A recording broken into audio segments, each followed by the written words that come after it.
Thank you all. Thank you so much for joining us this evening. We're excited to have you to talk about such an important discussion about women in leadership, which is something we need to discuss more. But before we get started, I'd like to first just make a few announcements. I just want to let everyone know that you will also be able to find the announcements in the chat area if there's something also that we speak to and you want to make sure that you caught it correctly. We'll also make sure they are posted, or thoughts and parts of the conversation are posted in the chat. Also, just so you know, we're going to do the 30-day complimentary virtual yoga and Pilates from the pad. Thank you very much. If you are interested in participating, please look up the code that will also be in the chat and make use of this resource. It is wonderful. You will have an absolutely awesome time. So definitely make use of that. We also have a companion guide. Anytime that there are references to resources or supports that clinicians can make use of, you will want to refer to the companion guide. That will also be located in the chat. Shortly after this discussion, a recording will be posted on YouTube, so you'll be able to play the highlights and share it with friends and colleagues across the world. So make sure you definitely put that information out and check out the YouTube page. There are also past videos on there as well if you want to take a look at those.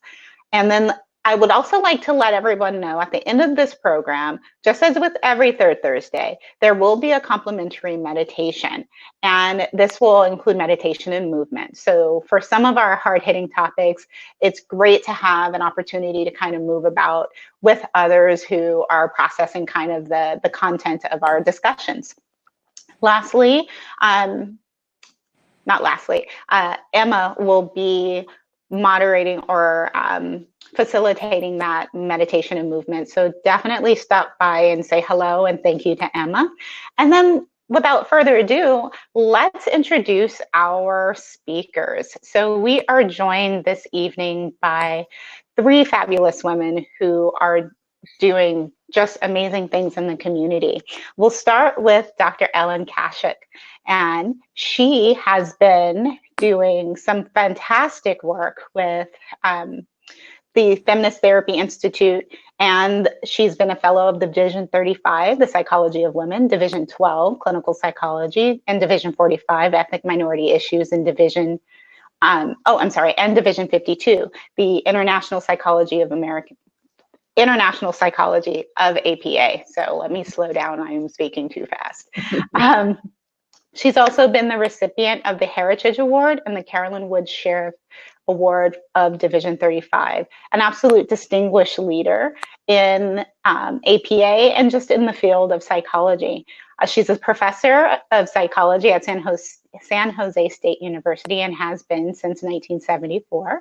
And she has been the chairperson of the graduate program for the marriage, family, and child counseling. She is just done so many wonderful things. She's been an editor of journals, and she has been very focused on just work in the field with focusing on women's issues. So thank you, Dr. Kaschak, for joining us this evening. Pleasure to be here. We're also joined by Dr. Natalie Porter. Dr. Porter is a professor emerita at California School of Professional Psychology, San Francisco. She has served as the dean and provost, as well as completed research and scholarship focused solely on women's leadership, feminist and multicultural therapy, supervision, and ethics.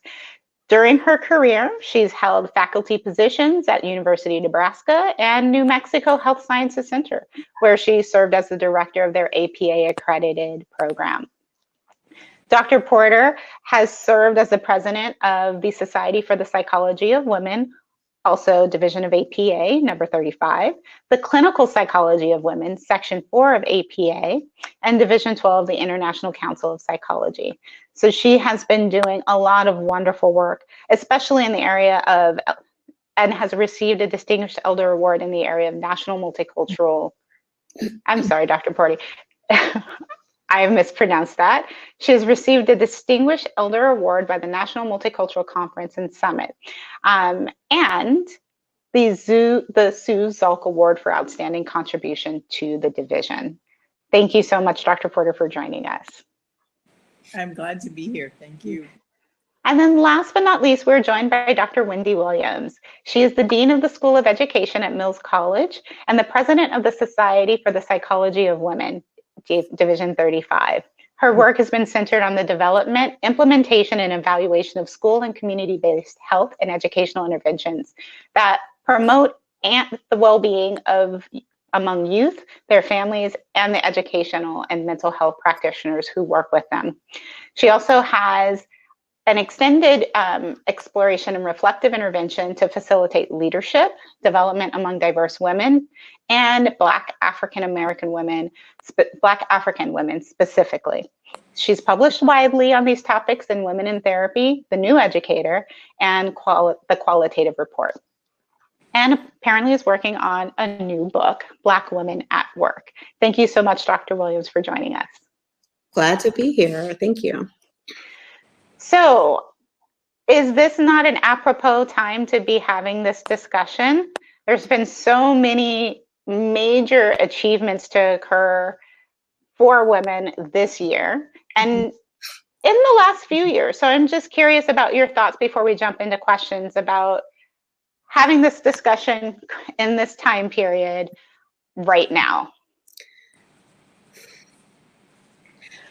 Well, I'll start. I think that I can't really engage this conversation, one, without first acknowledging the ways that the Society for the Psychology of Women has been so formidable in each of our careers and sort of has provided us a space and place to do our leadership work as one of those places. And the other thing that sits on my heart right now is the role of, how women sit and stand in spaces around articulating the rights of women. And I'm thinking specifically about the women that were targeted in Atlanta this week and the violence perpetrated against those women, that community, those businesses, and just how important our voices are in speaking into the voids where we don't speak about them. And I feel like that is a particular stance around my leadership stance in terms of using my voice and using the spaces in which I get to be to name those things. I often am able to do that for and on behalf of Black women and to champion Black women, but I believe that we need to do that all the time for all women, and particularly those who don't happen to be at the table that we're currently sitting at.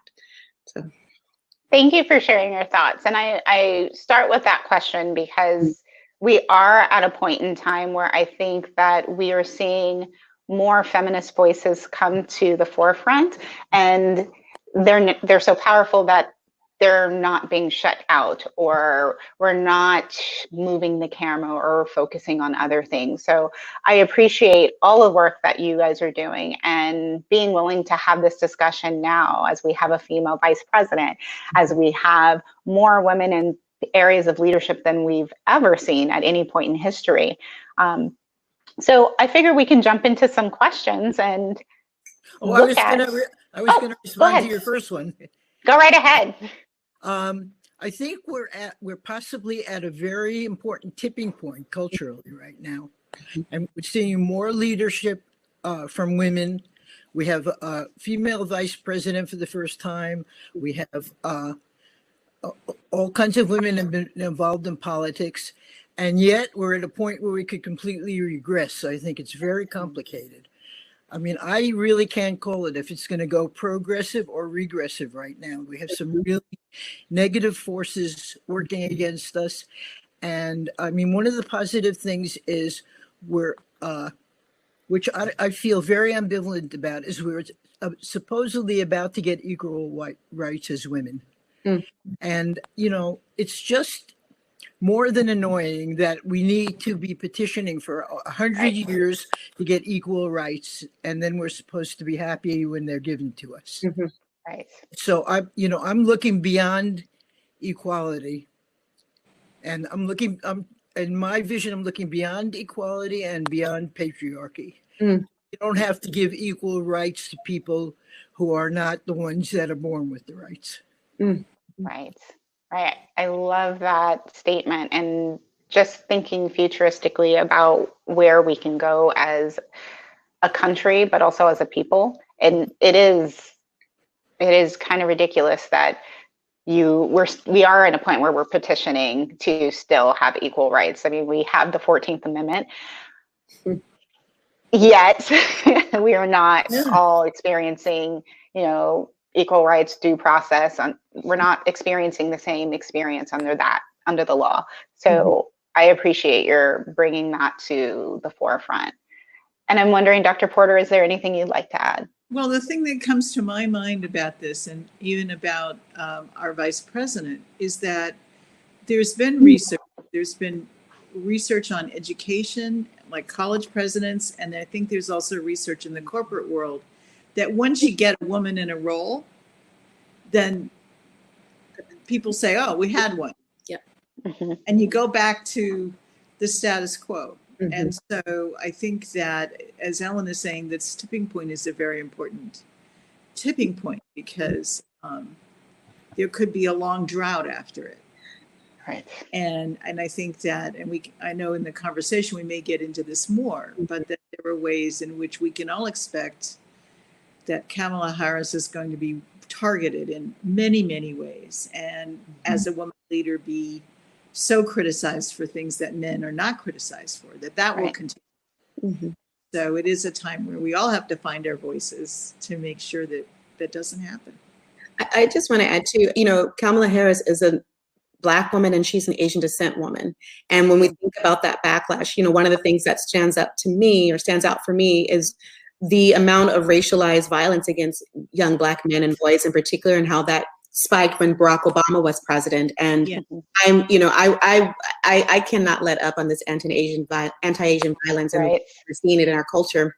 We know that it did grow this year in response to just very irresponsible and problematic languaging around the pandemic and where the disease came from and all the rest.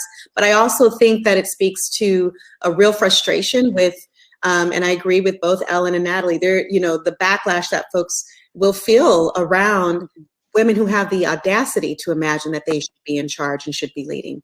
And so that backlash is in direct, not only might there be more difficulty for Kamala Harris, our vice president, but for those who are alongside and represented in the same groups and share demographic identity and social positionality, we also become types of targets. And I think that we have to think about the ways that type of patriarchal anger manifests in our society.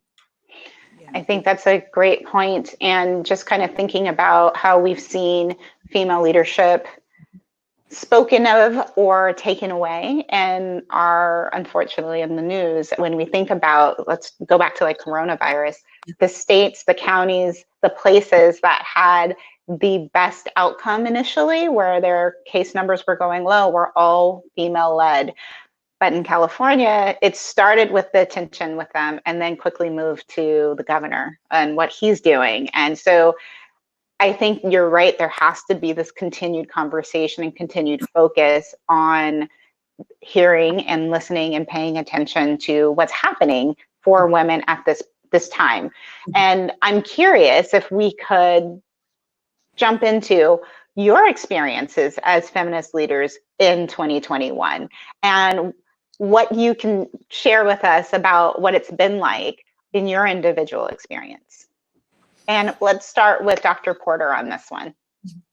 So I assume when you say in 2021, you mean my experiences as a leader. They're not, I don't have to just talk about the last couple of months. No, you can speak to your full experience. No, yes. I think it's been a mixed blessing. First of all, I think was something that Wendi said that is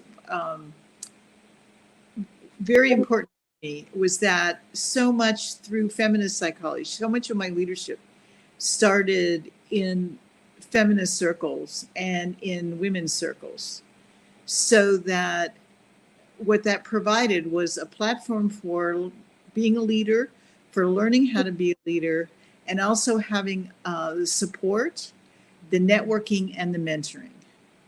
And all of those are very crucial to the kind of leadership, roles that one is going to take. And the leadership in the context of APA and Division 35 and Division 12 and others was a very important it's very important in its own right, and the advocacy and the activism that occurred. But it also prepared me to go out and take leadership roles where I could take that learning and apply it in other contexts, and I think, and for me, that was primarily academic context, but it allowed me to take the kinds of risks to bring more intersectionality, to focus on more multicultural kinds of issues when in my academic jobs. It also gave me an opportunity to, because wherever you are, the kinds of stereotypes, the kinds of ways that I think, subtle or not so subtle, that you're taught or you're treated to shut up, that it's about you, it's what you're saying, it's about you don't have it right. All of those kinds of encounters that we all have, and that sometimes maybe as women we take more seriously. And I think it's important. I think women are great leaders because we are more self-aware, and we do that, but it also means sometimes that we overdo the self-awareness and we personalize it when we should, we should understand it's the asshole who's we're talking to. And I think the networks and the mentoring allow us to really start to make those differentiations. So that the risks that I've taken in other places, in each of the academic positions I've had and in the jobs as dean and provost and et cetera, I feel that the core that I had of women having my back was very important for all those leadership roles. And I'll give you and I think I'll give you an example. A couple that I can think of off the top was when I was an assistant professor, so I was untenured, young, in Nebraska. I took on the role of leading a community initiative. I co-chaired on a community initiative which was called Citizen for Human Rights, which was to try to put gays and lesbians on the city charter as protected groups on the Lincoln, Nebraska city charter. I doubt if they still have it. Okay, and I'm talking in the early '80s. So let's just and the backlash I got at the university for doing it. The dean of arts and sciences, my dean, came to me.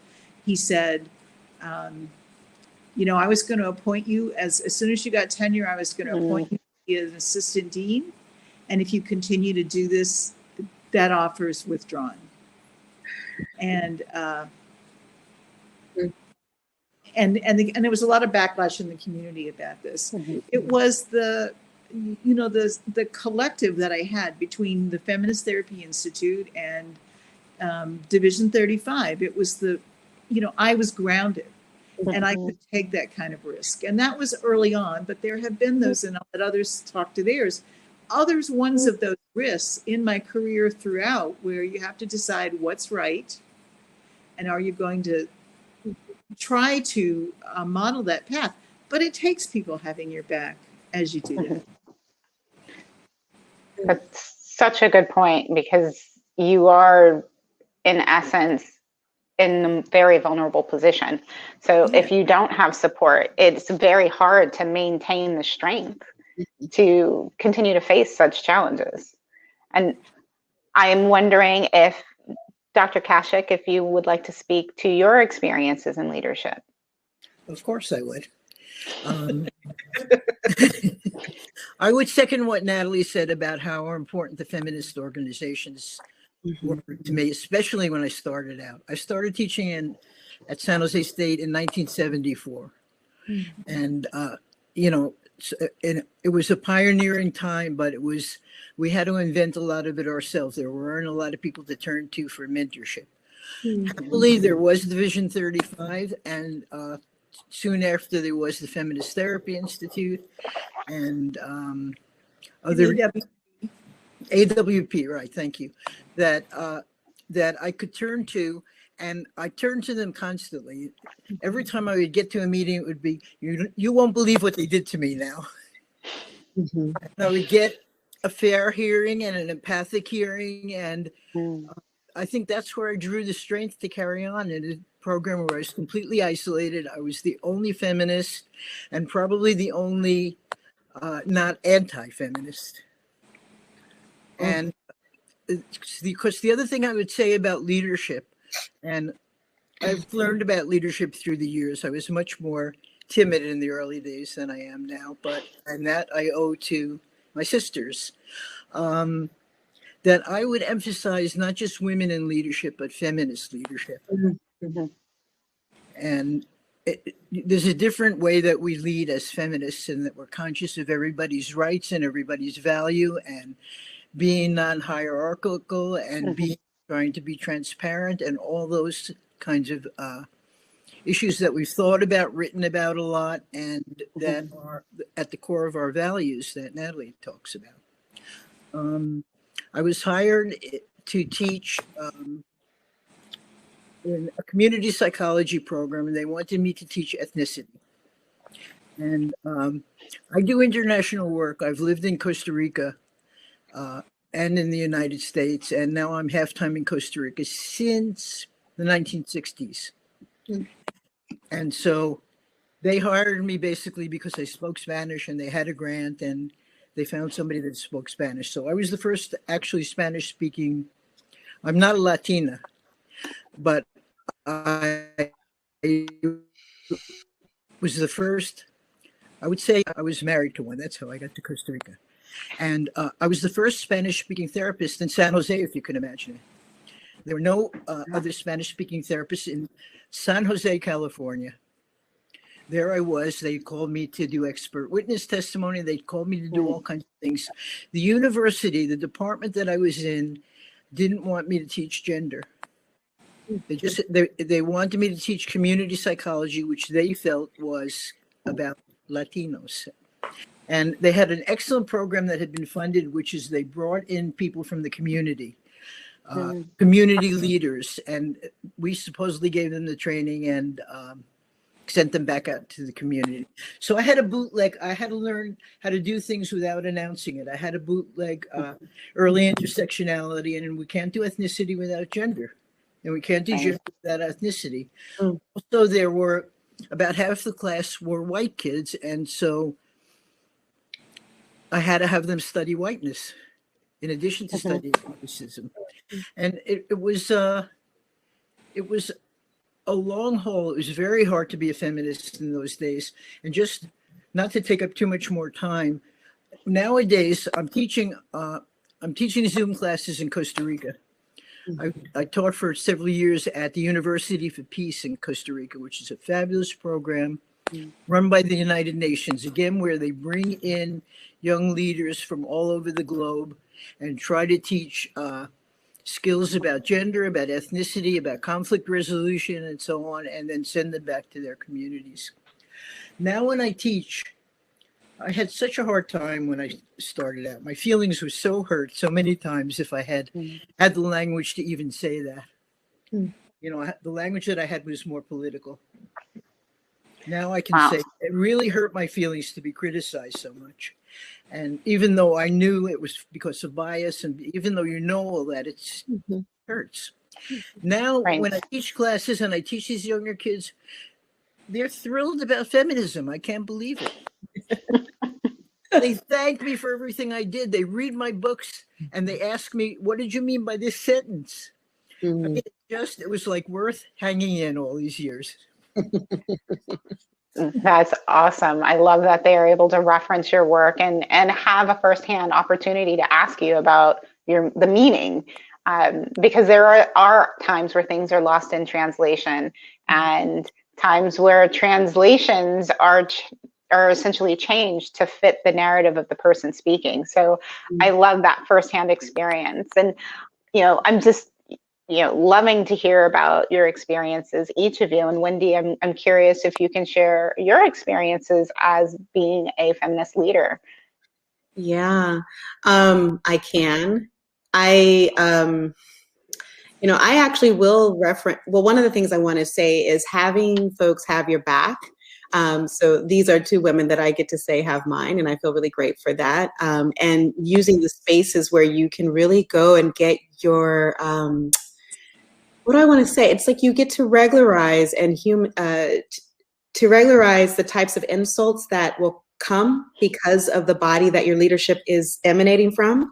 And I think we do need to regularize it so that our skin gets thick and we keep going. Because I do think it's being, I think otherwise, you know, you'll stop and you won't move forward. And so many important initiatives and values and ideas get stuck inside of the places. And that actually is then the patriarchy working. And we don't really want it to do that to us now, do we? Right. So I think about that and just how much strength I've drawn up from feminist organizations, primarily Division 35, the Society for the Psychology of Women, which I can say that as an early career psychologist and new professor in New York City, Brooklyn, away from home, California, it was so important.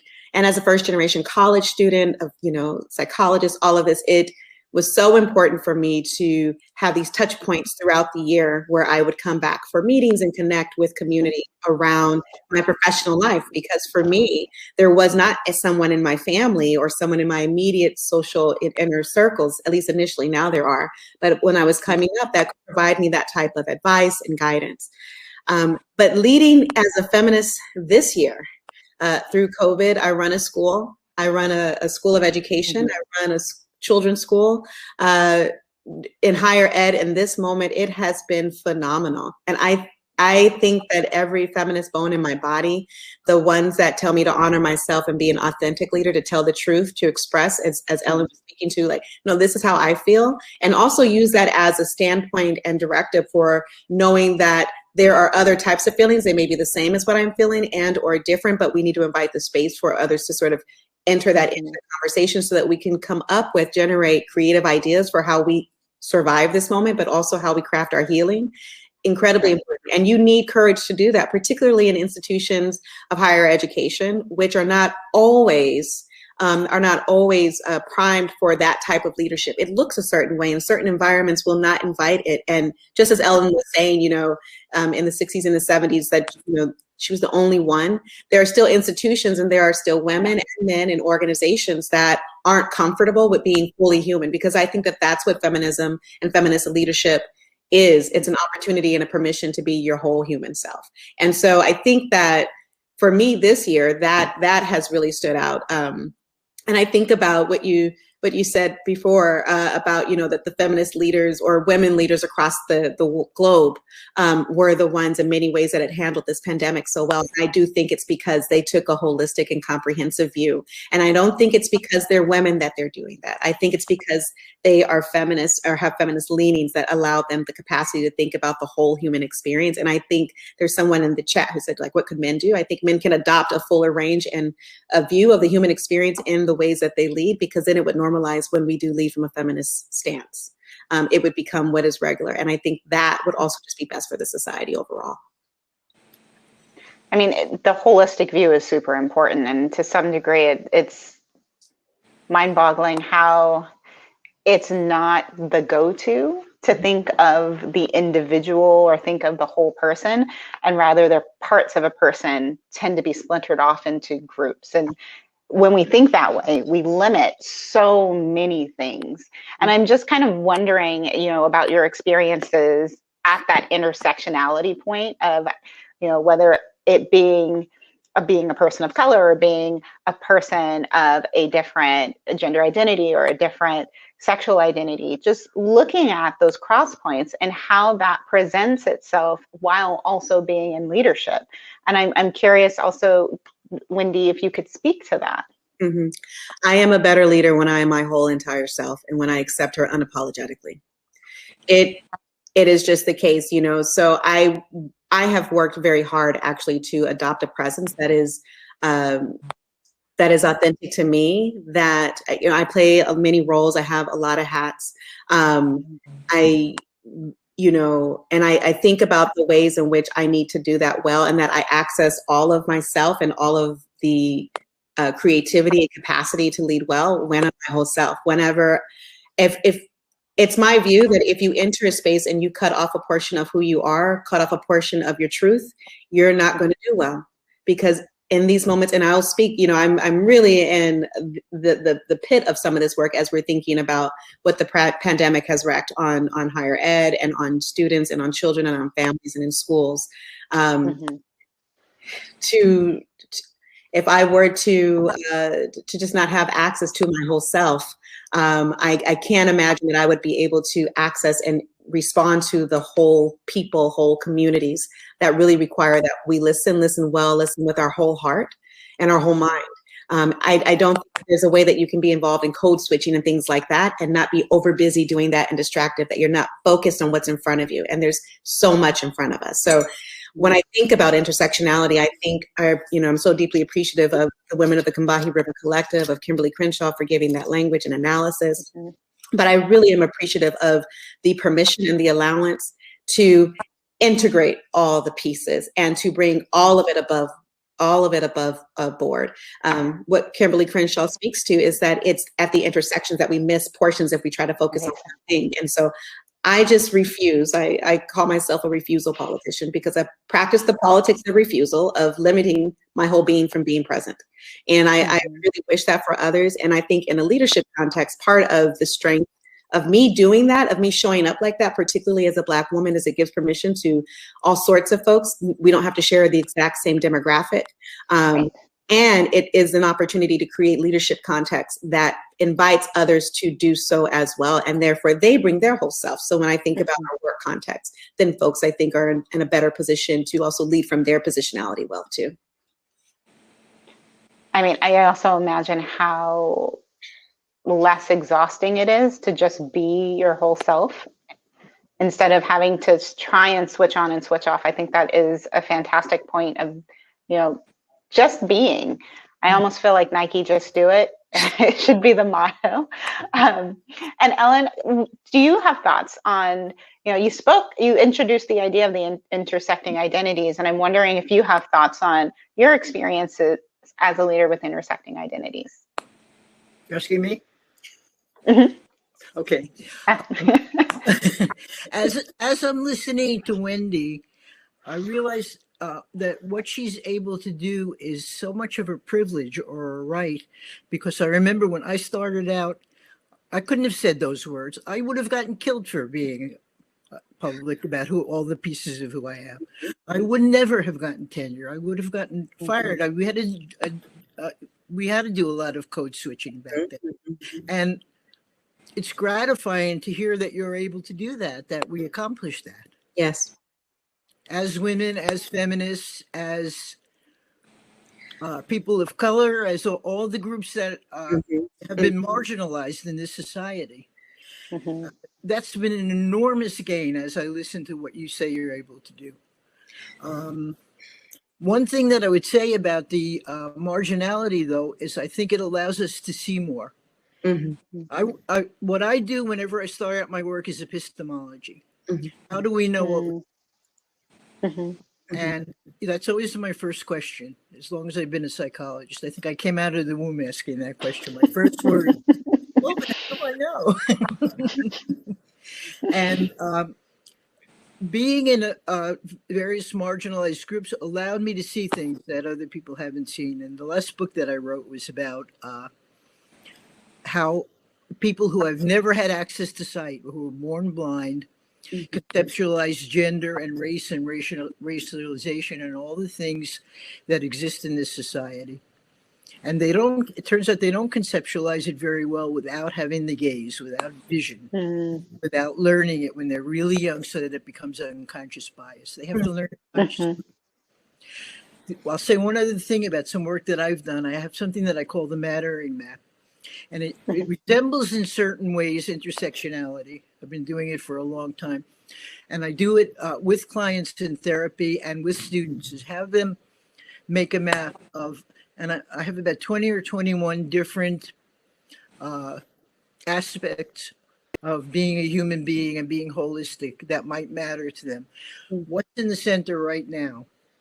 Like right now, we're talking about leadership. We're talking about feminism. We're not talking about sexuality. We're not talking about finances. We're not talking about larger world politics. And I ask them to notice how it morphs. But it morphs all the time. It's a mindfulness exercise. Watch the way it morphs. Right now, race and ethnicity might be more important to you, and somebody is going to say something and it's going to switch to some other thing. And that's part of my way of trying to teach and trying to train therapists to be mindful and conscious of who they are in the situation, who the other person is, and where the mattering doesn't match up, where we get in trouble. So could you speak a little bit more to how, particularly your work on how cultural norms inform our conscious and unconscious interactions with others? I think they very much inform it. And a lot of it is unconscious. So you hear, part of why I got interested in it, I heard all these people saying, but I'm not racist. Racism is, I would never tolerate it. And then a racist thing comes out of their mouth in the next minute. And so I got interested in, why don't they know? Why don't they know? And of course, the most obvious thing is it's threatening to say, yes, I am racist. And, or for example, in Costa Rica, there's not as much racism as there is in the United States. And our country around the world is known for racism. That's our number one product in a certain cynical way. And oh yes, the Americans are always. I had a friend who's a Black woman, an American from the South, and she was a judge at an international court in Europe. And she went to Paris for a few days for vacation, as one will do if one is in Europe. And she was in a cafe ordering food, and they were being really rude and horrible to her, as Parisians can be also. And she's like, I can't believe that I'm dealing with racism again. And she wound up talking to the people, and she discovered that they weren't being racist, they hate Americans. They weren't even coding her race. They were coding her as an American. She doesn't speak French properly, not Parisian French, etc. So in Costa Rica, I'll just say one more thing. Everybody thinks they're white. They don't have the racial system that we have here. And I have to explain to them, you get off the plane in Texas, you're not white anymore. As simple as that. So those are just a few things I can say without taking up the whole 2 hours. Well, I think it's important that you're pointing out that unconscious, experience itself, how it manifests behaviorally. And, it happens so quickly. So I love you pointed out into the maps and how quickly people can change, their position based on what is happening for them in that conversation or in that engagement. So, the fact that your work has looked at that unconscious just process and how it in fact actually impacts how we engage with each other, I think is really important. And I'm sorry, Natalie, were you about to say something? Well, I think there's a line of research started in the 70s when people started to research this. Maybe it hasn't gone as far as we would like it to go in terms of seeing change in people. But, in the 70s, there was a lot of research about all you had to do was change the name of who was on the product. And you saw clear differences in ratings on whatever the product was, whatever the quality of the work was, by giving it a male or a female name. And certainly I think that was replicated as much as you can do it with name, if it's done, with just names around race and ethnicity as well. And some of that has changed. My master's thesis was called Are Women Invisible as Leaders?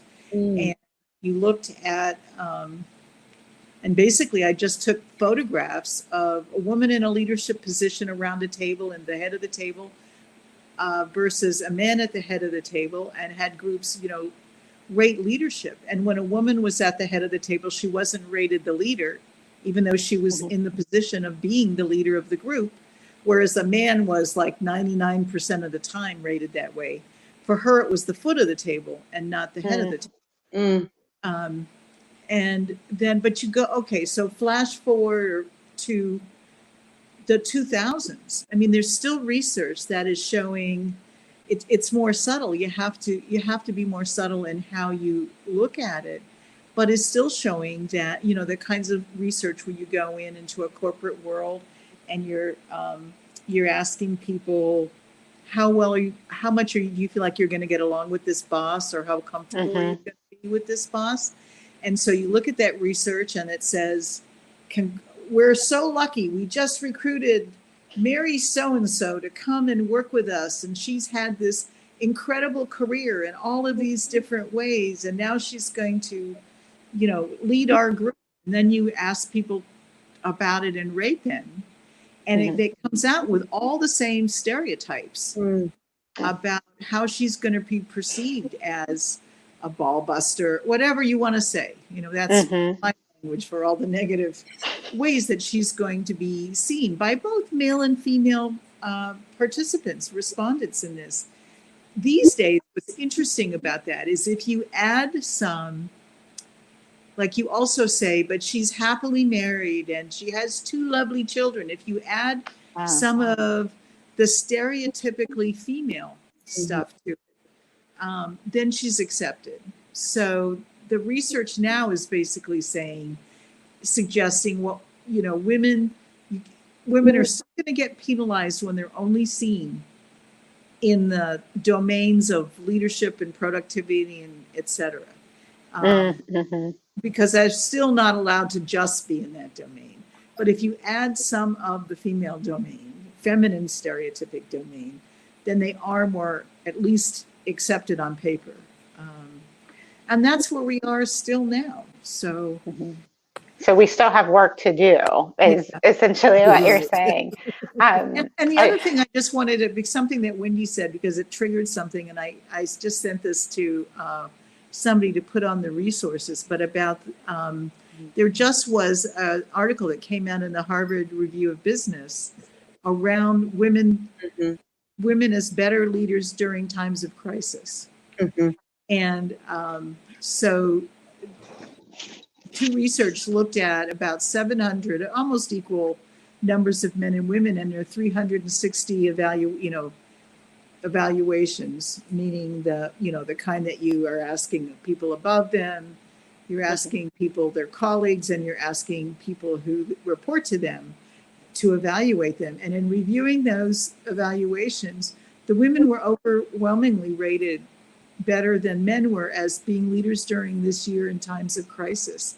And on all of the kind of traditional characteristics of leadership, they were given higher ratings. And then when they went back and they evaluated those, they said it was due to engagement, that women were much more engaged. You know, they had a much more engaged leadership style, and they felt that's what contributed to their to them being really respected more as leaders during this time. And just because I had a little bit of background noise, Wendi, were you going to share something as well? I was just thinking about some research that also sort of speaks to notions of agentic versus communal leadership styles, and how there's some racial implications, so that when white women and Asian descent women show up with a more agentic leadership style, which basically sort of is associated with more typical male dominant notions of leadership, they are penalized more so than when Black women do. And so there's this way in which like race and gender intersect, perceptions and stereotypes of race and gender intersect to shape how folks are perceived. So when Natalie, you were talking about that literature in terms of those traditional gender roles associated with being a woman are also a part of the descriptor of the new leader who's coming into the organization. That is one of the reasons that works and is important, particularly for white women, so that they're not seen as that ball buster. But that, sorry that I'm saying that. That's correct. Natalie has been saying bad words on. I know. I'm correcting you, Wendi. I'm interrupting you. Natalie's a bad influence on everybody. Right. But so it's really interesting to think about the ways that those racial stereotypes sort of, and how folks are expecting, how the racial stereotypes set up perceptions and expectations for how we are to enact this notion of woman.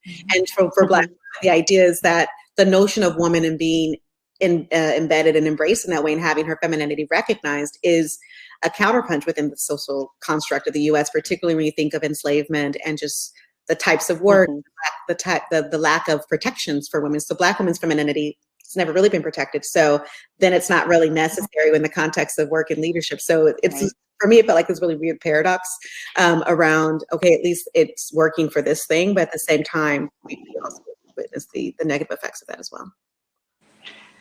Yeah, it's very complex actually in terms of looking at all of the pieces. And I don't know if anyone has seen this, but there is a really lovely video that was done.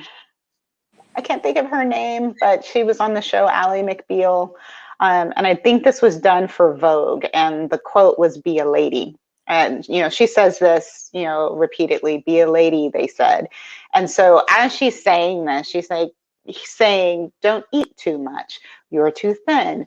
Be this way. Don't do that. And there's this explicit imagery in the background. And ultimately, what you take away from it is there's no correct way, essentially, to be a lady. And what does that even mean? And I think when I hear the research that you both are speaking to, there's this perception that goes along with being in leadership. And from my experience, I hear a lot of, they're a bitch, or that's an ice queen. I'm trying to think of the most recent one. I heard someone say, "Oh, she's that way because she's sterile." Lots of negative statements about women in leadership. And it's not just coming from men, it's men and women making these very just inappropriate and really damaging statements. So I'm wondering, from your experiences, if you could speak to how to support our colleagues in these leadership roles, how to help them without tearing them down, how to acknowledge their strengths and to really emphasize their leadership qualities versus physical qualities. And I'm gonna do popcorn. How about we start with you, Natalie? So this is related, but it's slightly different, because I was going to go, what I'd been thinking about, and I think it fits in, so I'll say it here, is the other side of that, which is the ways in which we're also compromised, like sexual harassment, and the kinds of ways in which we're compromised by people who are undermining us through their, quote, niceness to us or their sexuality. And I was thinking, if we talk about what's it like being a leader in 2021, I was thinking about Andrew Cuomo. And the New York Magazine had a really great article that's written about by one of the women that he was coming onto all the time. And she labeled it, she said it wasn't, it's not that it was that sexual. It was purely done to undermine and to have power over, as opposed to it being about sexuality, and we certainly know that about, rape and sexual harassment, that they're often crimes of power and control. And that she described that. From the article, you could see where he had this style of taking young women with who were very attractive, but also had real career paths. So they were women who were ambitious, who were qualified, competent, and he would figure out a way. He would meet them, and maybe one's a journalist, or maybe another one's in a political field. He would then hire them or get them transferred to his office.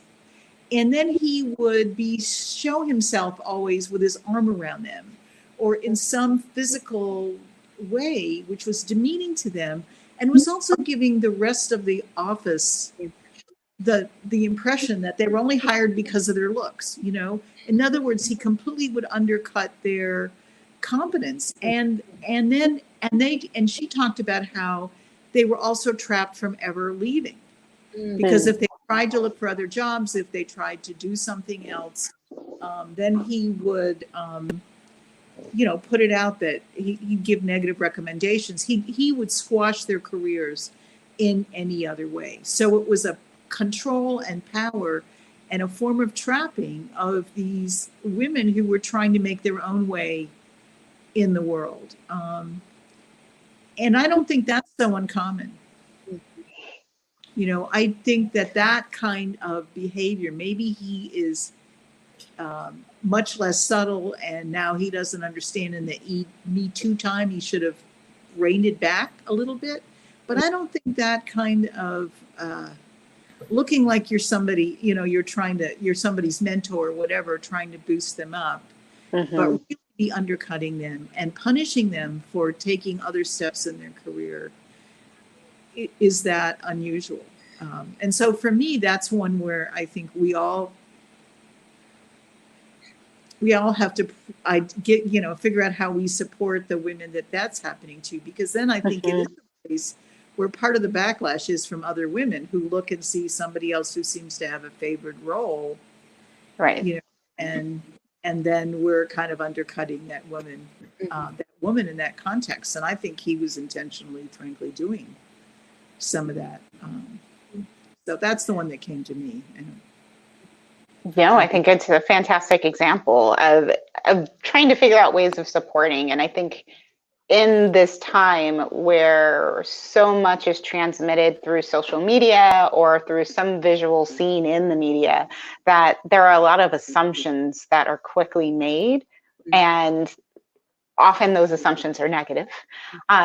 So I'm wondering, in terms of what you shared, what other women leaders can do to support women in that position, whether they're at the head of the table being the leader or whether they're aspiring. Like, how do we as women support each other and not jump to these assumptions, conclusions that often we see, where it is women making this assumption or it is men making these assumptions? Mm-hmm. And Wendi, would you like to add your thoughts? I'm having a lot of them, if you can't tell by my face. I'm just thinking about the things that we do in public and the things that we do in private with one another, and how we can, what support looks like in a public space with an Andrew Cuomo kind of character, and what permissions we want to make sure we have with our colleagues, our women colleagues, around what they would think is supportive. I'm wondering about the types of conversations and opportunities to relate and to befriend and to ally with, and to try to stop ourselves from jumping to those conclusions. I mean, you really don't know what's happening. And, I guess what Natalie was sharing was just so sinister, so premeditated and so deeply problematic in terms of this powerful man maneuvering and creating dynamics and impressions and perceptions and understanding how that New York political machine works and making the women cogs in a wheel when they could be the wheel. So undermining that part. And so I just wonder about the kinds of conversations that we could have with one another. I know that I tend to connect and network within my professional spaces. It doesn't necessarily always mean friendship, but it could. But in terms of being communicating and engaging my colleagues, either as who are peers, who are maybe not on the same level that I am on, and even those who are above me, either my direct superiors or folks who are, just in other areas, and they have that elevated role around what kind of woman I am and what kind of leader I am, that I am a feminist, like just dropping those signals and those points there, and also having real conversations about the types of things that we see. Sometimes to check in on a colleague, say, I know we don't know each other this way, but you look a little uncomfortable. Like, if that's real, I'm sorry. And I don't want to be a part of a gossip thing. And Right. because I've been there and I know that. You don't have to be alone with that, So I guess one of the thoughts I'm having, like, those are the things that we might do in public. I mean, in private, and that publicly we don't want to take away women's choices for how they handle those situations, right? Because that's another piece of the power that they would be losing if, in fact, someone becomes a crusader for this or that against that powerful man who's doing that thing. I think there's also the use of bystander interventions, and it's really important to think about how we use public spaces in ways that aren't about highlighting ourselves necessarily, or naming this is the issue that's happening, but just like, I'm just going to stay here and drink my coffee while just so that there are eyes here. There are more direct things that you can do, and then there are just more quiet or present ways to show your presence that can still provide a sense of support. But I do think that I have never experienced anyone being bullied, which is ultimately what a lot of that is that we're talking about. Necessarily being upset when I say I saw that, and if I wanted to help, I wasn't quite sure what to do. What can I do next time? But also I saw that. So even just to recognize and name it, I think is very powerful for particularly when two people are dealing in a situation where they don't carry the same level of power as the perpetrator. Those are some thoughts. Something when you were having the intersectionality conversation, and one of the things that I wanted to say around that as a white woman, part of it is I really feel a strong accountability and a strong responsibility around intersectionality to be a person who speaks out. Yeah. And that is part of what we're talking about here. Because I do see that it is, that I should be accountable, and I try to hold myself. I mean, it's not like I do it all the time, right all the time, right? But I really try to think about that, and that my role has to be a role of where I'm using my voice as a leader to really speak out around issues of discrimination or oppression, or no matter how small they are. I mean, it's not, as we're talking, it's the interactions that happen between us on a daily basis, right? It's not always a big life-shattering event, in the sense that it's not just waiting for those, it's how people are treated in a day-to-day way in the workplace that are really important. And that as a woman leader, I feel that it is my responsibility to make sure that I have a voice around those issues, and that I'm using it. Well, go ahead. I just feel like, there's so much conversation around diversity, equity, inclusion, and belonging. We have these chief diversity officers where we're asking people to write diversity statements when they're applying for positions in jobs. And two thoughts come to mind. One, to step up and speak up. Allyship should be a leadership skill, expression that we sort of name as, when we're in our workspaces or when we're in educational spaces, that we think about leadership skill set and leadership capacities, and that allyship, taking that step and naming those inequities, using your privilege, using your positionality to do that. The other thing, and I recently was speaking with the American Psychological Association has a chief diversity person. I was talking with her today, and she actually has a book on allyship. And one of the things that she talked about, and that we talked about, was this idea of the cognitive delay and demand that makes bystander intervention difficult. And I really, and we just talked about what it means to be a person coming from a background where you experience any number of stereotypes, silencing, as women, as folks from various racial groups, disability spaces, and all the intersection and the language, all the things that can, cause one to feel silence in particular spaces. And how even when we're orienting ourselves toward allyship, there's also this pause and reflection and real need to process what just happened. That is real for all of us as human beings, to determine what would be the best way forward. So I just really want to lift that up as well, but also that type of thinking, that process, to read the situation, to act in an appropriate and an effective way, that is a leadership skill.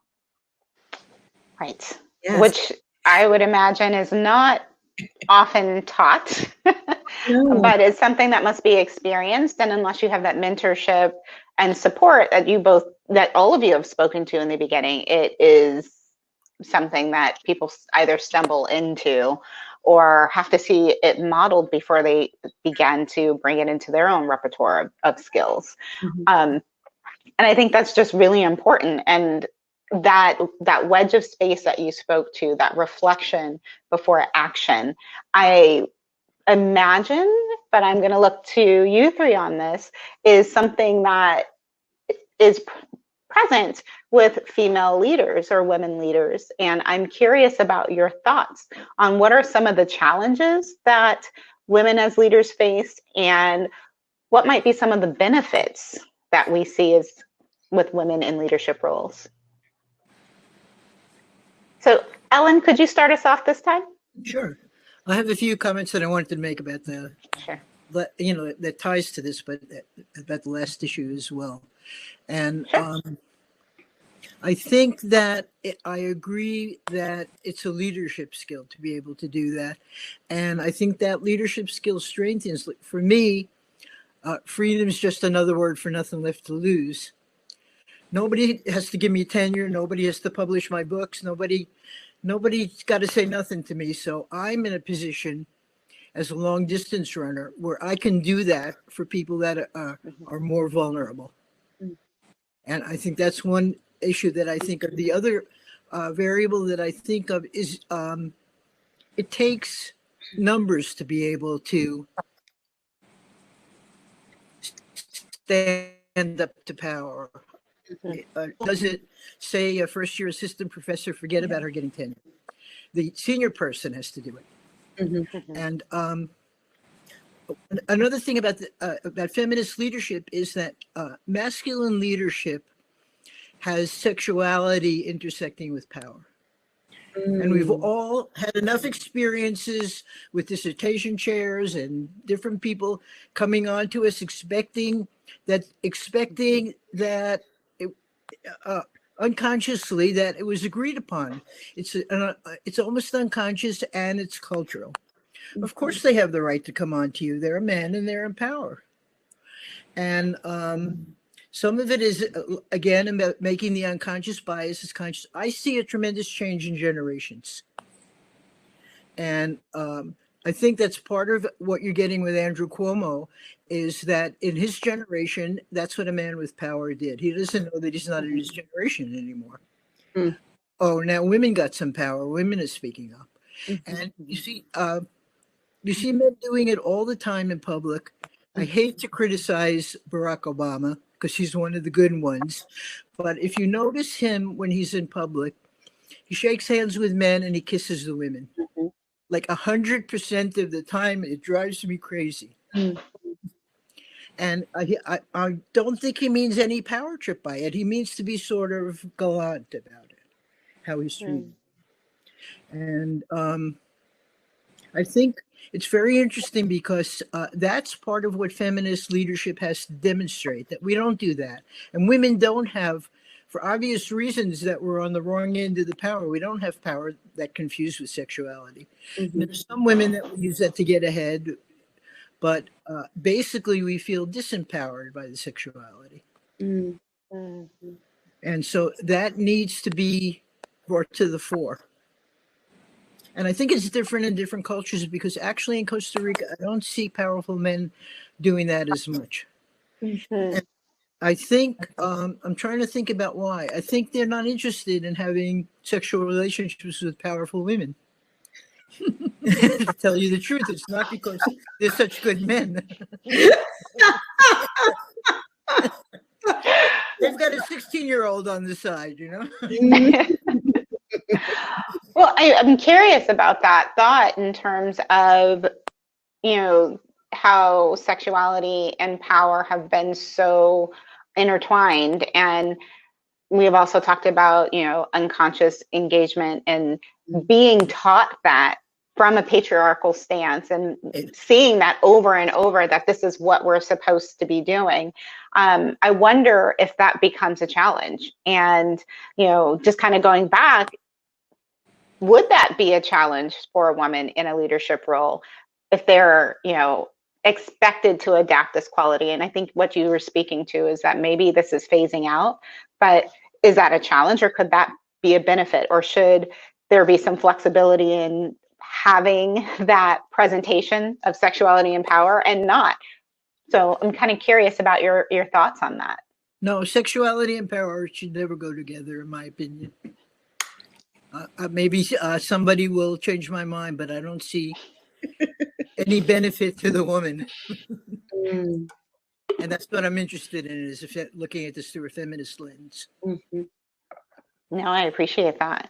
I'm very interested in seeing what's going to happen to Kamala Harris also, just to say that, because she's been really in the background. You only see her swearing people in and standing behind Joe when he gives talks. I'm very interested in how they're going to handle it when she gets more active. I know she has her issues. I know she's more progressive than he is, and that's a case study I'm following very closely. Let's put it that way. And I know she's a public woman who has been sexualized. Yeah. And actually, I hate to be doing this, but Obama had to apologize for something he said about her. I don't know if anybody remembers that but me. He said she's the best looking attorney general in the country. Yeah. And he had to publicly apologize for putting her in that. Oy. I'm sorry to That was when she was appointed, right? Yes, Yeah, exactly. When she was elected.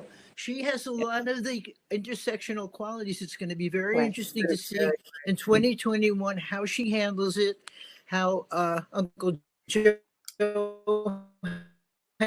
handles it, and how I have to say I'm most dismayed about the public. This is something we said before, but as a psychologist, I've been a psychologist all my life, and I cannot believe that the former occupant of the White House makes a comment about it being the Chinese flu, and idiots are out in the street killing Asians. Yes. I mean, that has to be really studied carefully, because how does that happen? How does it happen that 50% of Republican men won't take the vaccination, even if after he said he took it? I mean, that public psychology is something I'm very interested in, how we get it from what we believe to maybe an uneducated person. I think that's where that issue of the power comes. So we talked about like divesting, right? Uncoupling power, leadership and sex, right? And sexuality. But I also think that for a great number of folks who feel disempowered by seeing more women of color, more people of color, men as well, right? But just more folks having access to that power in positions of leadership, then any opportunity to grab back for it in some of those very base, stereotypic ways, they're thirsty for. And I think that when we think about the public nature of some of that signaling and then what it leads to, I think part in some ways what the former occupant is offering is masculinity, power through the gaze of white supremacist masculinity. And so he's saying, look, you can still be a strong man in America. And he provides a pathway and a portal for that through the ways that he signals those things and the rallies and all the rest of it. And I think that it's because our society, our American society, has an issue with patriarchy. That folks are looking for their sense of power through that. And that's men and women, which is what we keep speaking to, that women do these things too, and men do, because we're looking for where the power is, and we've located that power in the context of patriarchy. So to do so through the feminine, to do so through and through whiteness, and so to do so through to brown skin, dark skin, folks across all racial backgrounds and cultural origins. It is frightening, and I think that all we're seeing are these like frightened, angry responses to the fact that this this train has left the station and it is going on. And so these are all just ways of fighting back for that bit of power that was promised. Right. It's such an unfortunate situation where this person who has now left the White House had such a powerful platform. Whether, and there's questions about this, like he became part of the American psyche. There was always something to be tweeted, always something to be spoken about.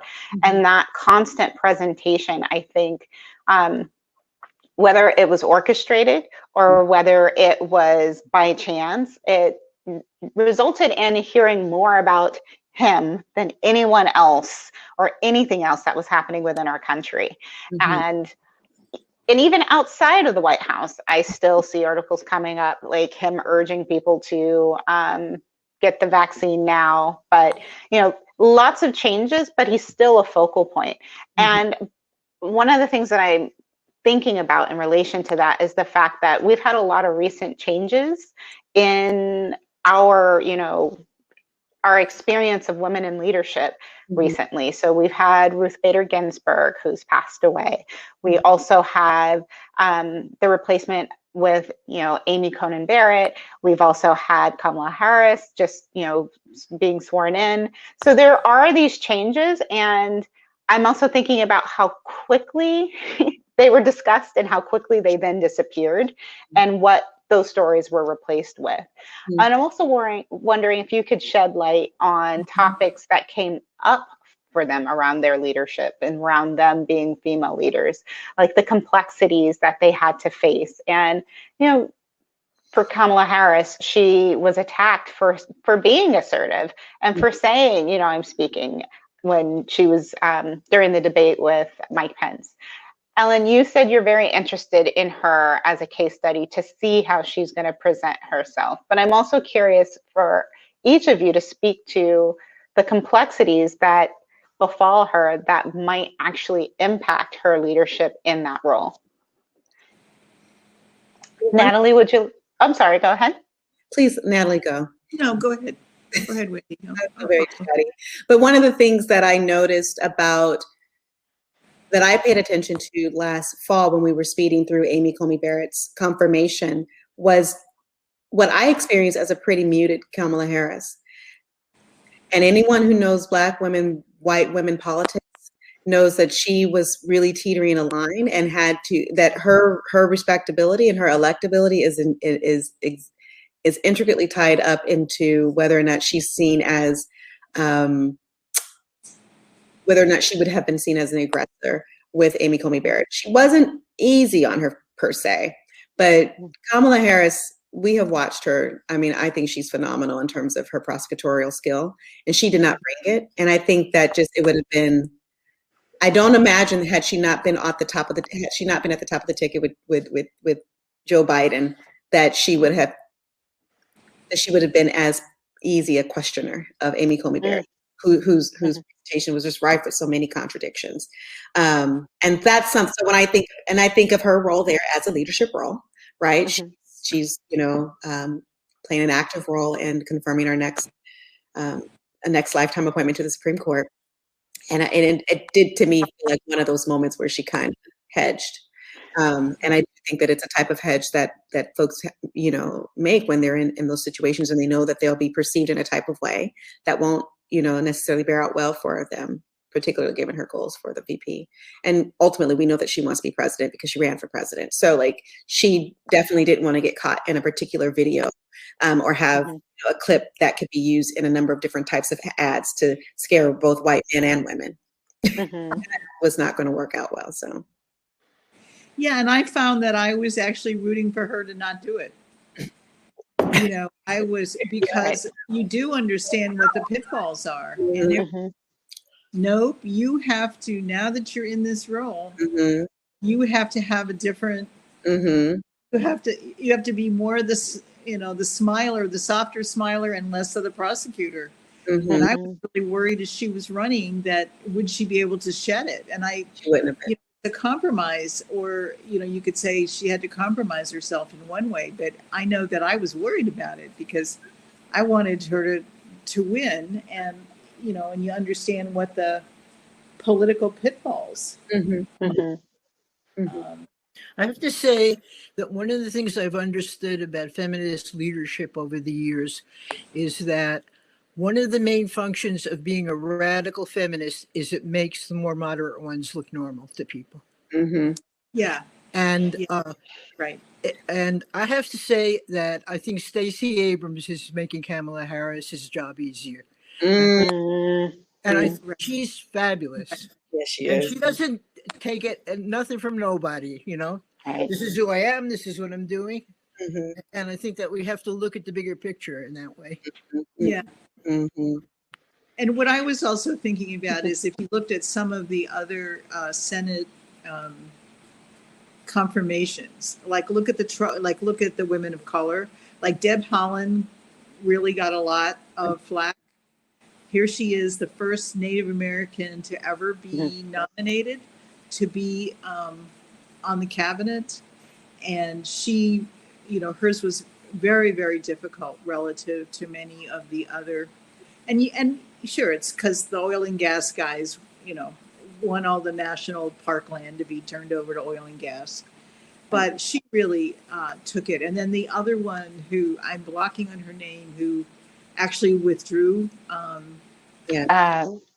economic, the office, it was the Office of Management and Budget, and the grief that she got, because how dare she ever send any unpleasant tweets about members of the Senate, even though, of course, we all know about Mr. Tweeter in office. But so these women of color who actually got more difficulty in their confirmations than other people did.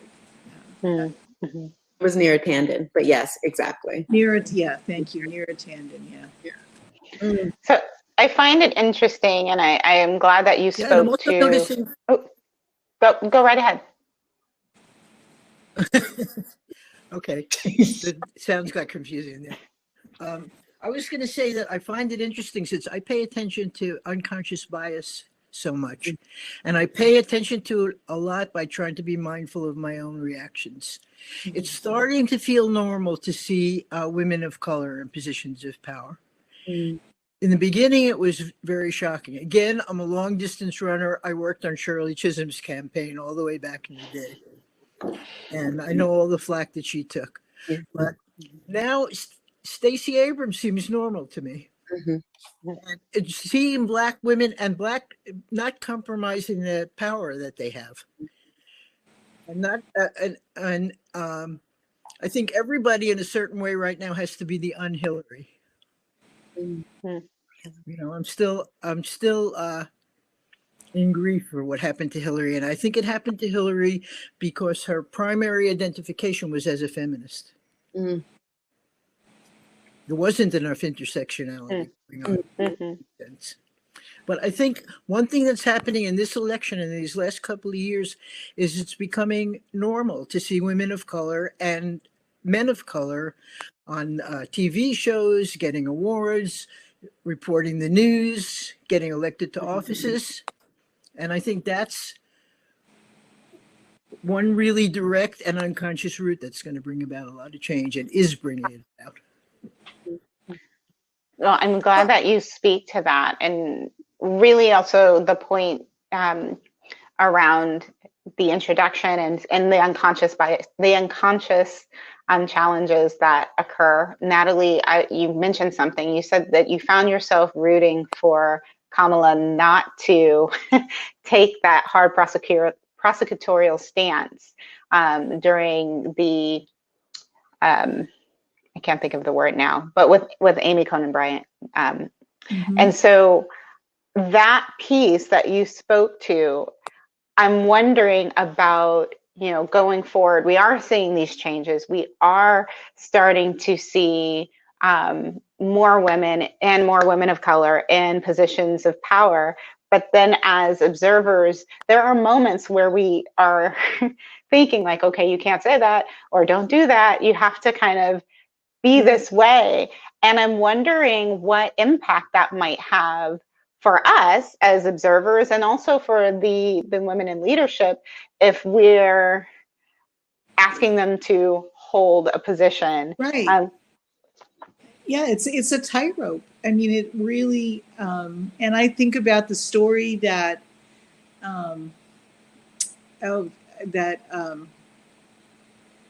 was that, Obama's, not Plouffe, but his other major aide and campaign manager, et cetera. So one of them talking about Michele, and that, when they first started campaigning, a lot of the pillaring was at Michele, right? And she was getting, on the news constantly, and it was sort of all the negative, it was all the dog whistles around angry Black women. Mm-hmm. And so there's this story about people in the campaign just having her look at her clips of herself campaigning, and she almost quit. And she said immediately, "I'm coming across too much as an angry Black woman." And she almost dropped out of campaigning. And people said, no, you can't, it's really important.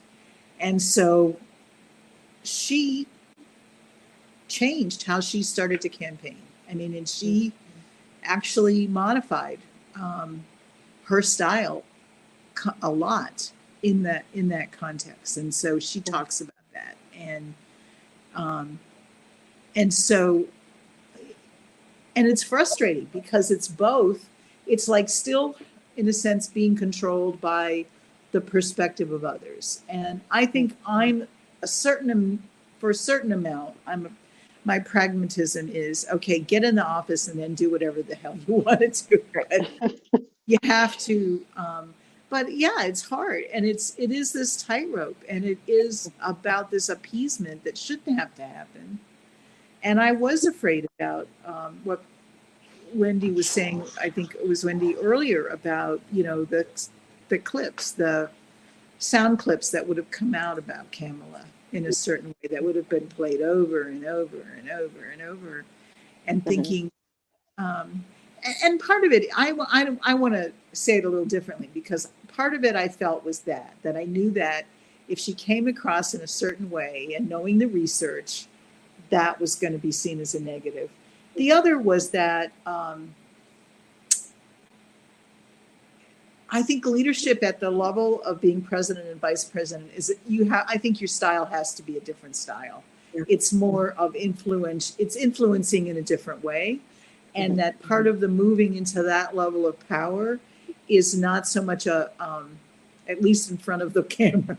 It's used a lot behind the camera. It's not so much a bully pulpit kind of style of leadership. It has to be one of come join rather than that.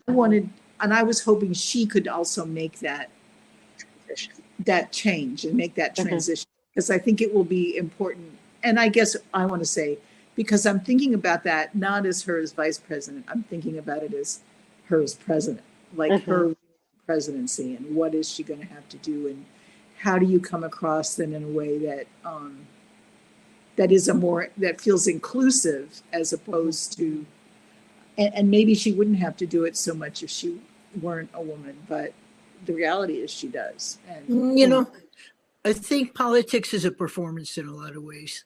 Yeah, it is. And that's what we're coming up against, what Wendi said about being authentic and about having to perform on a national stage in order to get elected. And that's an interesting conflict for us to think about. And I think it's more so with TV and with all of the social media. Right, all the media. Yeah.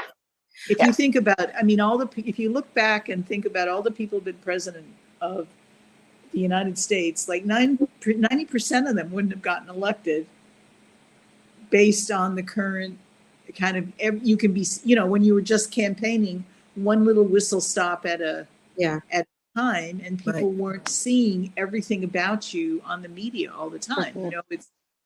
And we kind of know historically it was, since the Nixon Kennedy debates, where that was the first thing where probably TV really impacted an election.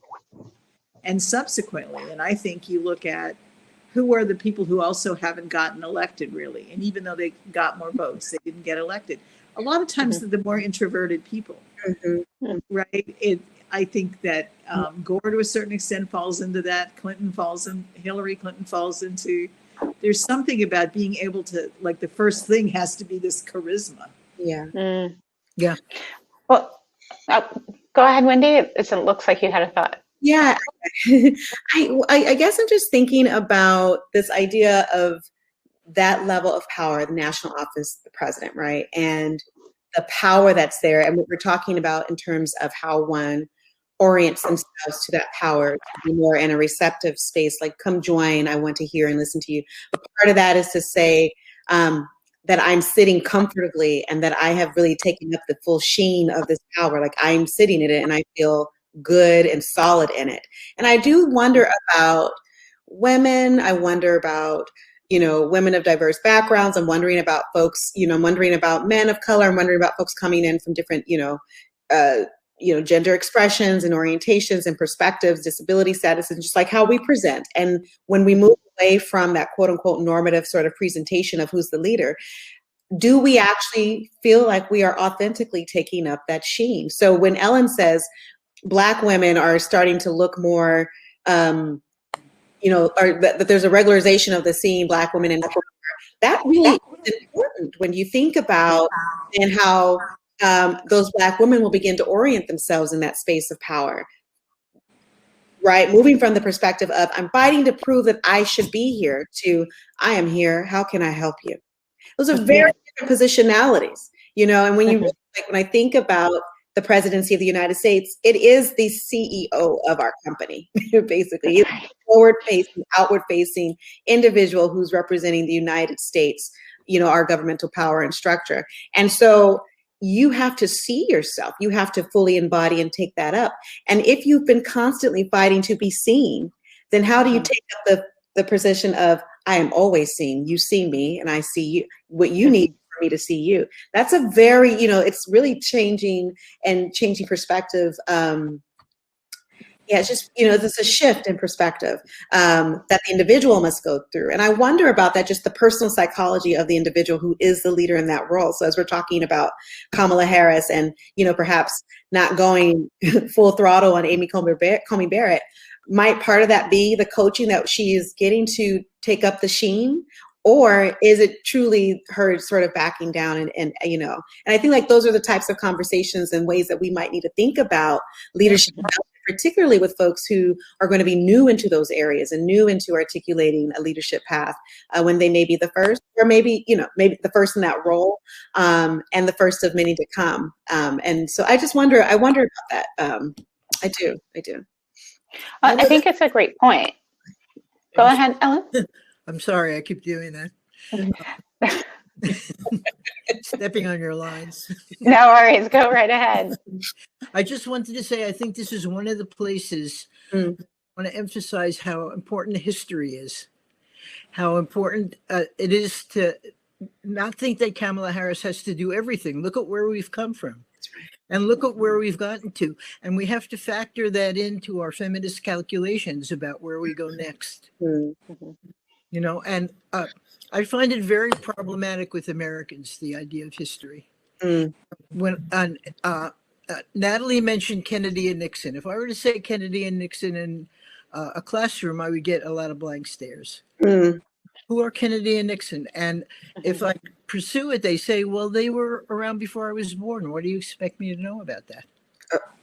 And I think that's a really serious flaw in our educational system right now is, yes, I expect you to know about the history of the whole thing because it contextualizes what you're going to do now and what matters to do now. Well, I think that you're right. It's a challenge. And it's also a question of what history are we teaching? And in America, our educational system, especially around history, is just that. It is his story told from a white patriarchal perspective.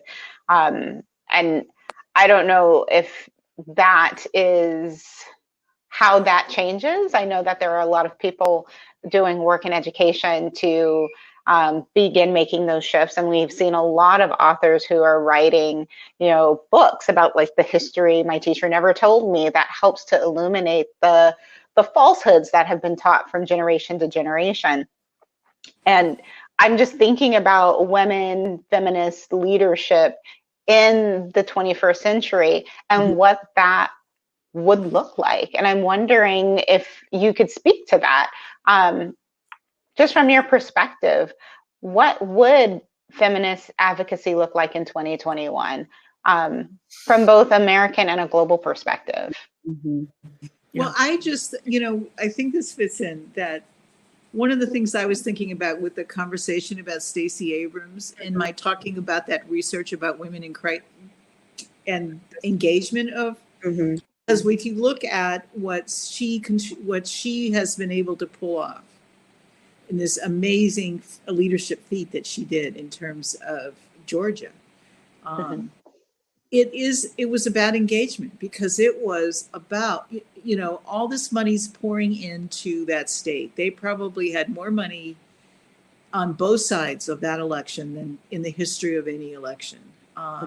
And the traditional wisdom is it's going to campaign ads, right? And I mean, and all of, of course, everyone's just trying to fast forward through any campaign ad or avoid TV or whatever altogether because of the numbers of them that they were having. What did she do? She had people on the ground.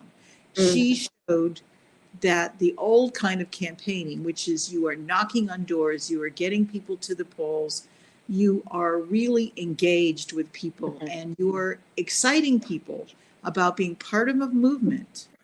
And that's what she, what she pulled off. And the model that she had, which was this, in a sense, you could call it old politics. But it's certainly the kind of leadership that I think that is really important in what leadership has to look like for us. That I think that it's really important that we do not become male leaders.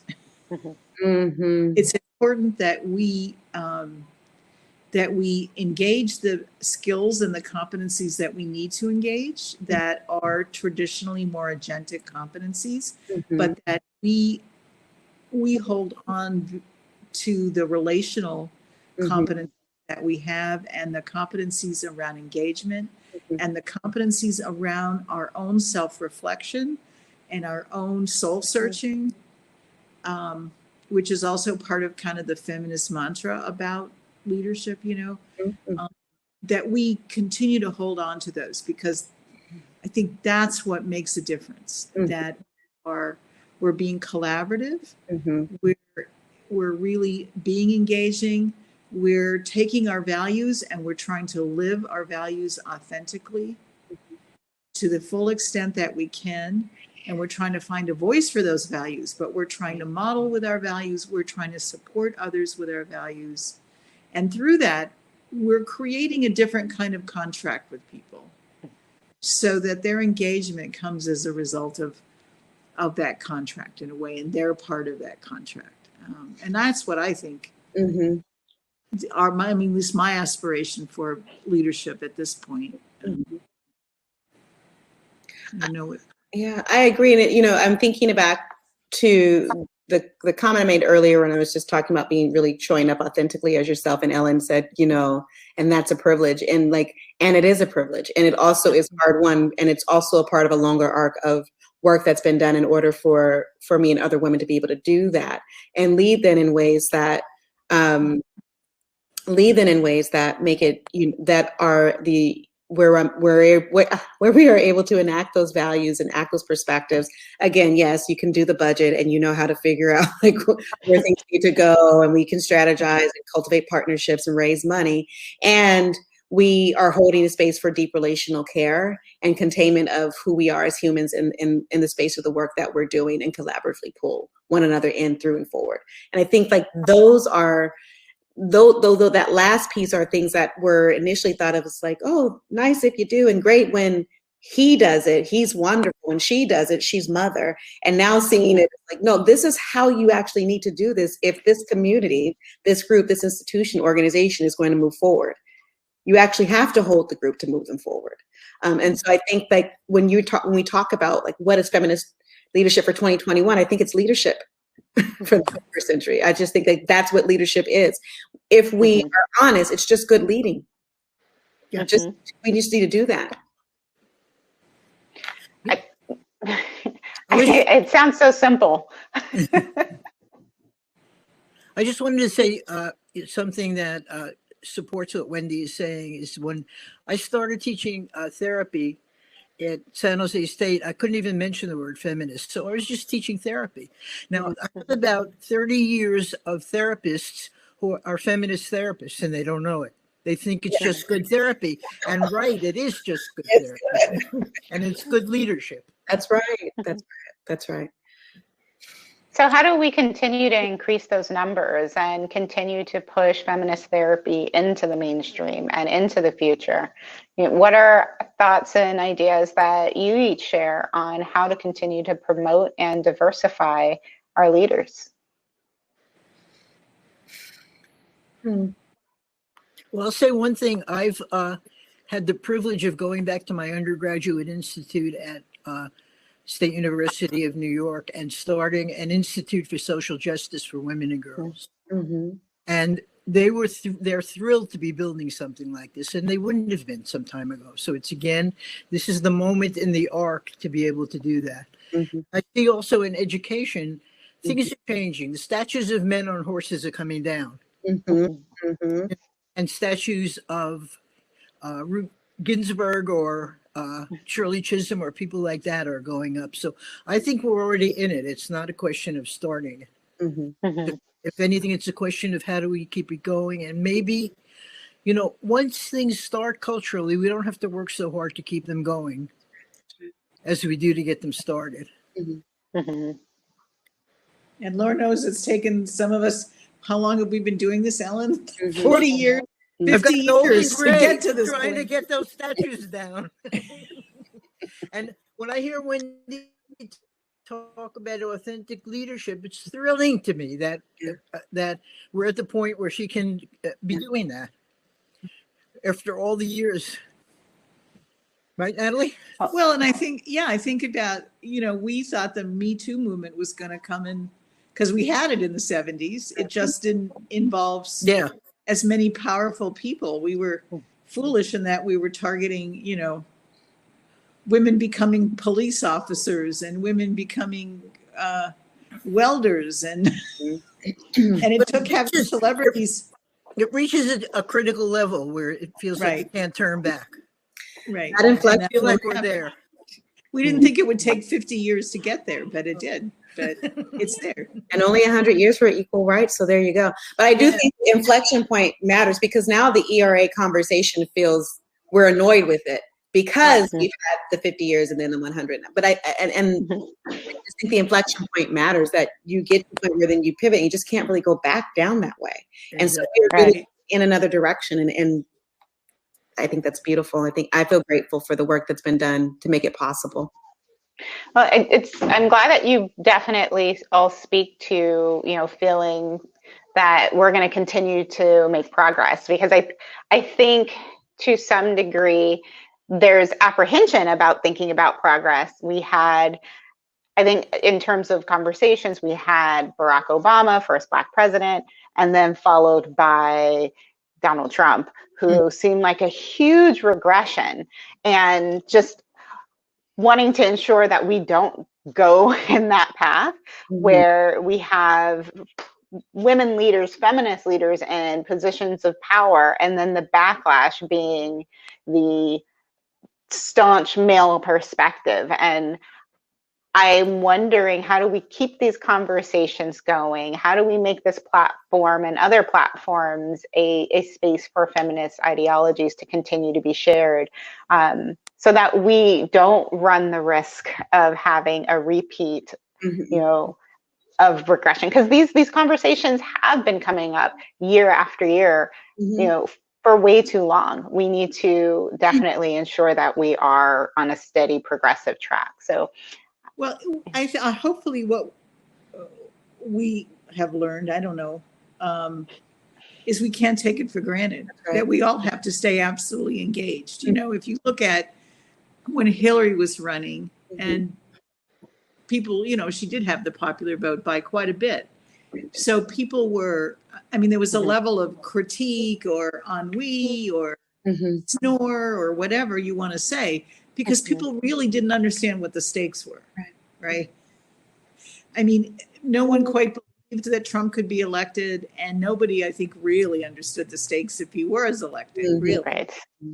Okay, so we elected at that point, we all thought we just elected a buffoon. We didn't understand that we had elected this extremely toxic, paean to white supremacy and patriarchy. Well, we understand that now. And so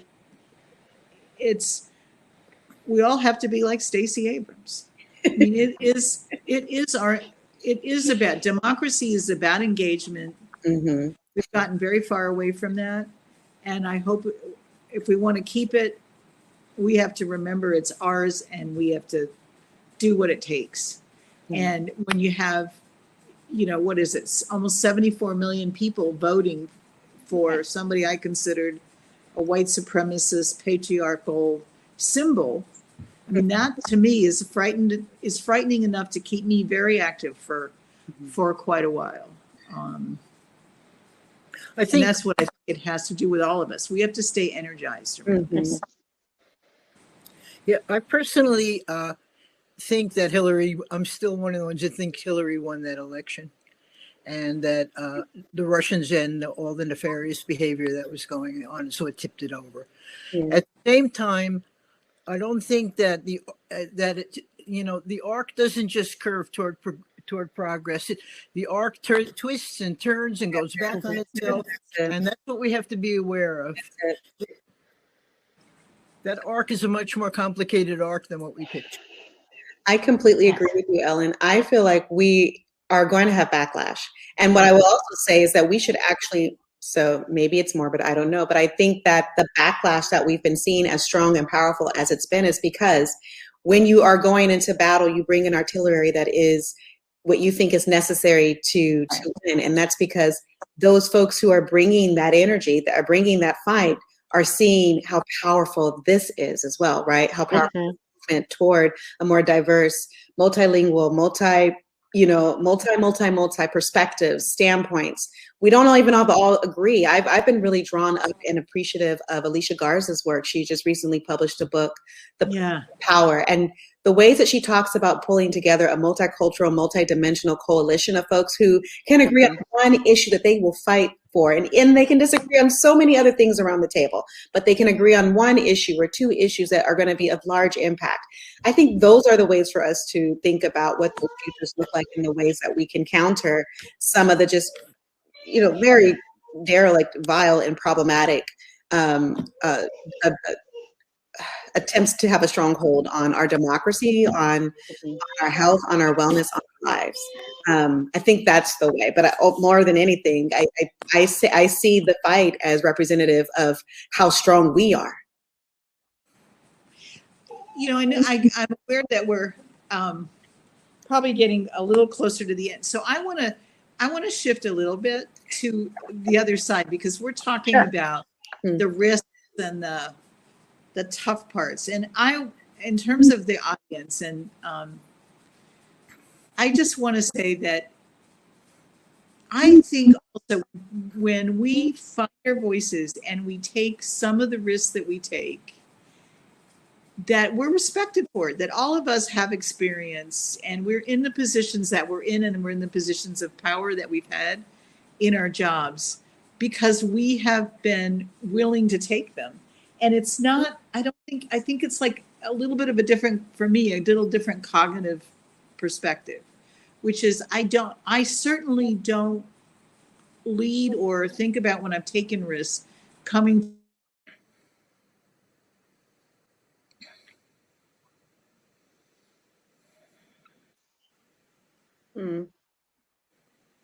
Uh-oh. It looks like we may have had the task that I need to have. And I just go for it. And I try to remember, and a piece of feedback I got once that I thought was very helpful is that somebody said to me, well, you do it in a way that when you're in front of people, you come across as you're taught, that you assume that everybody is good-willed and well-intentioned, and that you're just, whatever you're saying, they're of course going to go along with you because It's right. because it's right, and they're all goodwill and well-intentioned people. And I was thinking, oh my God, inside I'm like, I'm churning, my intestines have done a 180 in my stomach and whatever, I'm anxious, but I thought, oh, well, that's really interesting to know about myself, to have that feedback about, but I think it's been part of the success of being a leader, because it has been a focus of saying to people, let's be in this together. And so I want to leave the women who are watching this with sort of the tips around how to, there are ways to speak out, and instead we're focused on maybe it's a little bit too much the negative, but there also, it's like what you asked about the benefits. I think the benefits, you are seen as somebody who then takes a leadership role, is willing to speak out, is willing to be accountable. And I think you get paid off often for those kinds of behaviors too. And you certainly feel better about yourself when you take them. It's uncompromising. Well, I just think that everything that each of you has spoken to has been absolutely amazing. And this has been such an informative discussion. I want to harken back to a point that was made. Wendi, you mentioned that being a leader is just, really embodies just good leadership skills, being able to be reflective, being able to listen, being able to be engaging. And I think I made the comment, it seems like it would be just that simple, but it requires quite a bit. And I think what you each have shared is a wonderful recipe on how to ensure that you develop those skills and support each other in continuing that presentation. And I apologize, you'll probably hear the alphabet in the background being sung by my little ones who, love to entertain. So I just wanted to, just share how important it is to really embody what you have shared, to continue to stay engaged, as Natalie shared, to not become complacent and continue to be active, because without that, we do run the risk of the arc taking a 180 and progress just being halted. So I really appreciate each and every one of you for sharing different perspectives and speaking to, the importance of a feminist leader perspective and seeing it in leadership and how to embody those leadership skills, whether public facing and in private. I think each of our viewers will be able to take lots from our discussion. And so I just, in wrapping up, would love to ask, is there anything that you would like our viewership to take away from this discussion this evening? I mean, there's a lot to take from, but is there a particular thing that you want them to embody? I think one thing that I would like to say is that, when you say like, oh, it seems so easy, I think part of it, it's maybe not easy, but it can happen with friends and colleagues and support. I don't think that the leadership role is one that's happening in isolation. There's the network external that's supportive, but there's also ways that you network and create true partnership with your colleagues in the spaces where you're doing that work. That is deeply relational work. It does take time. It does involve, working through the various things that are required to really have true, authentic, good relationship with folks. But if that work can be done, I think that then you can have a team where it really is all of you moving forward and moving the vision of the organization or the institution forward. And I think like that's the goal. And for me, though, that's a fundamental principle of feminist leadership. Actually, to use that relational strength and that network to do that work together. So I hope that when we're speaking today, doesn't sound like one person all on her own or all on his own going off and doing that, but really to counter and interrupt, to disrupt that notion of leadership and really think about where is the community, where are our shared voices, where are we advancing these ideas together? How do I shift and change in order to make sure that we are advancing something that's really best for all of us, not just my ideas, you know? Feels really important to say that. Awesome. Thank you. Mm-hmm. Ellyn, what do you? I think a couple of things that I've learned more about over time. And I think one is that one of the main reasons I do this work is to save my own life and to enrich my own life. And it's not like it's a performance or an act that you're doing out there for the sake of altruism. It's like we're all in it together. And the more together and the more, you know, I found myself saying lately that social justice movements are about loving in public. And the more love there is in it, the more we connect ourselves, the more authentic we can be, and the more successful I think our movement will be. And I don't mean it in a cliche or a corny way. I mean it in a very serious, deep way. Awesome. That's great. Yeah. And how about you, Natalie? Anything that you like? I think it's hard to talk about that. I don't think I have anything really to add. I think the way that I was going to put it, which I think is fairly similar, is that that leadership has to capture your own passion about whatever you're doing. I mean, we're leaders in whatever arenas are really important and vital to us, and they're vital for who we are. And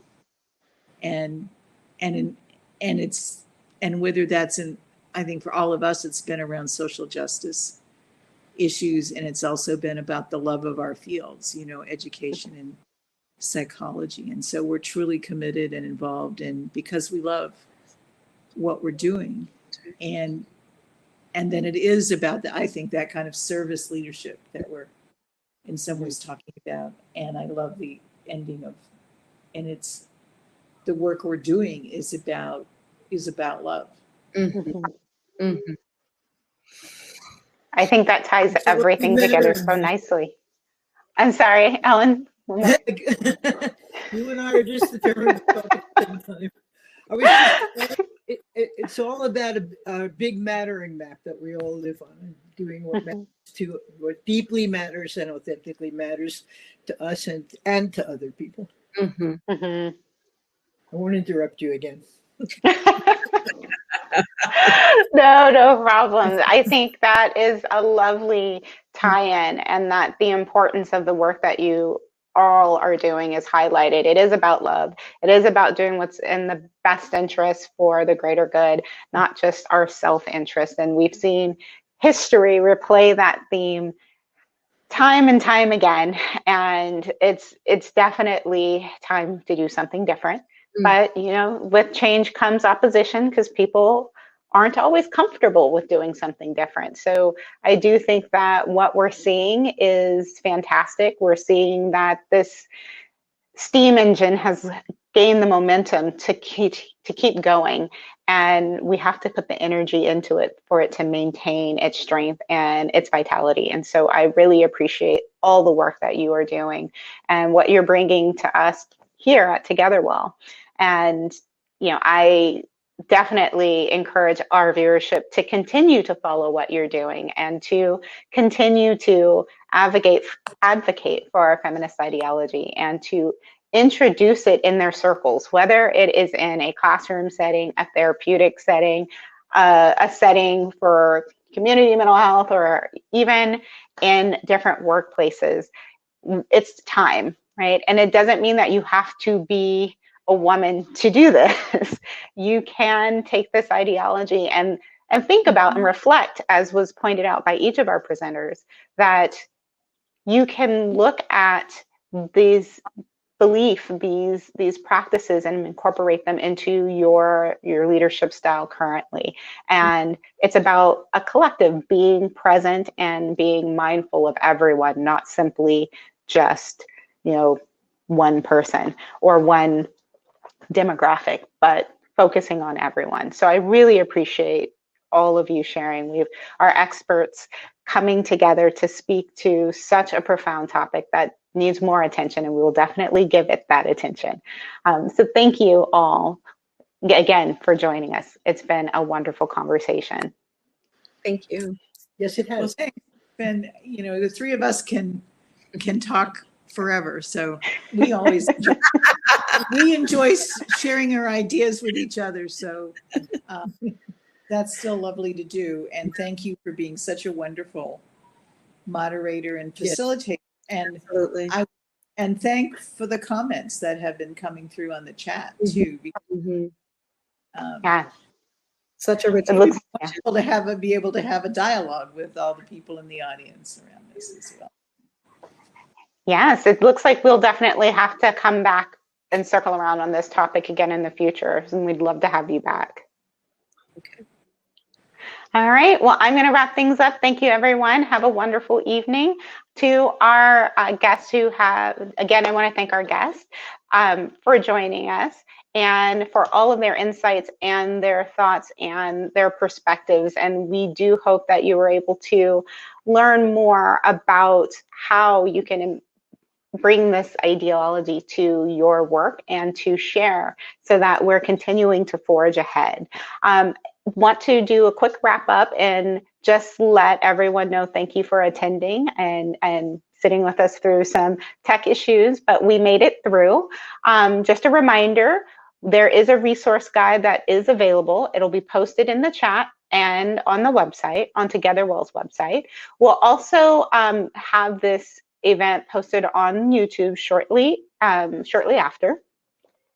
Don't forget the PAD is offering attendees a free month of virtual yoga and Pilates, so definitely see the promo code in the chat if you are interested in participating. And if you are interested in offering a workshop for the community, join TogetherWell. It is a community of professionals who you can network with and develop relationships with, and you can get referrals, earn income.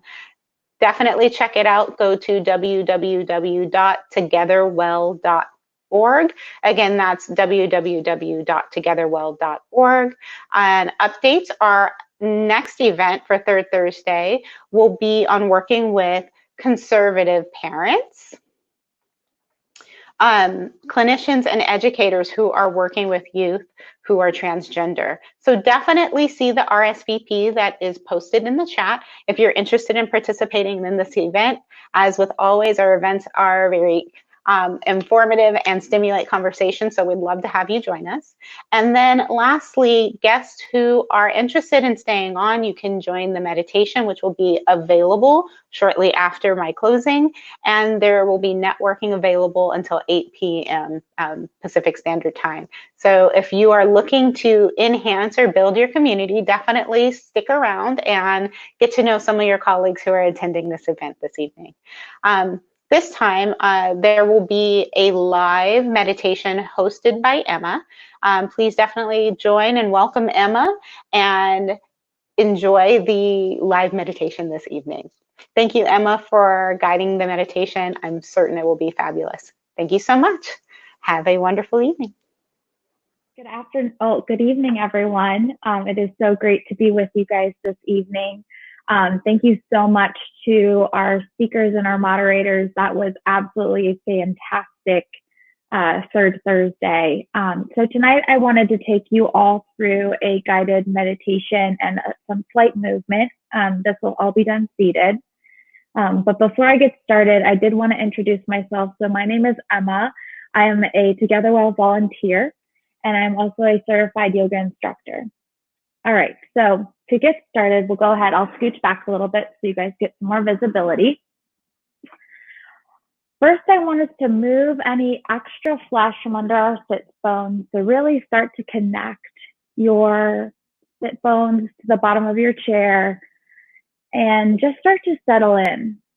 I want you all to take the palms of your hands, flip them down, and place them on the tops of your thighs. And bring yourself to a gentle gaze, just a soft gaze, or even eyes closed. Begin to notice your natural breath. Notice the length of your inhales and the depth of your exhales. And then do me a favor and unclench your jaw. Place your tongue behind your top row of your teeth or towards the roof of your mouth. And just begin to breathe.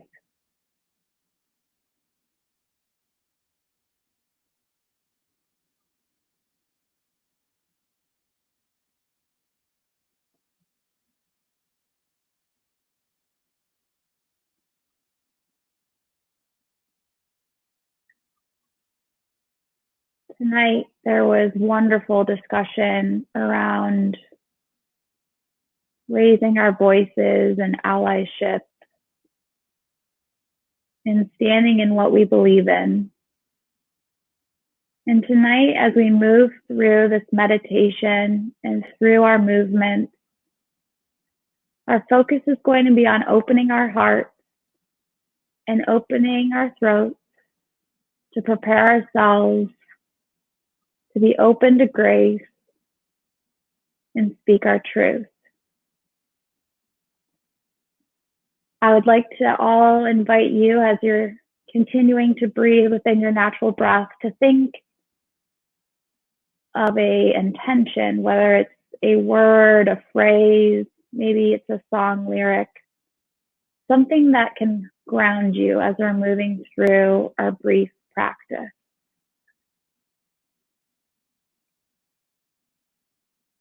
If you are searching for an intention, I welcome you to share in mine, which is, I am exactly where I need to be, and I am so grateful that I am here.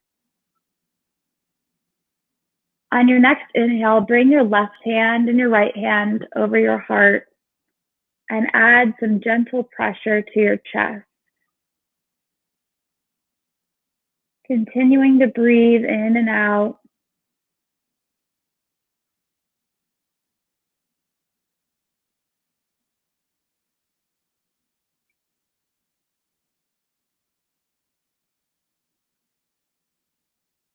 On your next inhale, bring your right hand to your belly, keeping that left hand on your chest.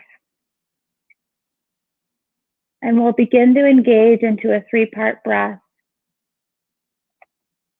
Inhaling at first into our stomach, and then pause. Inhaling into your chest, and then pause.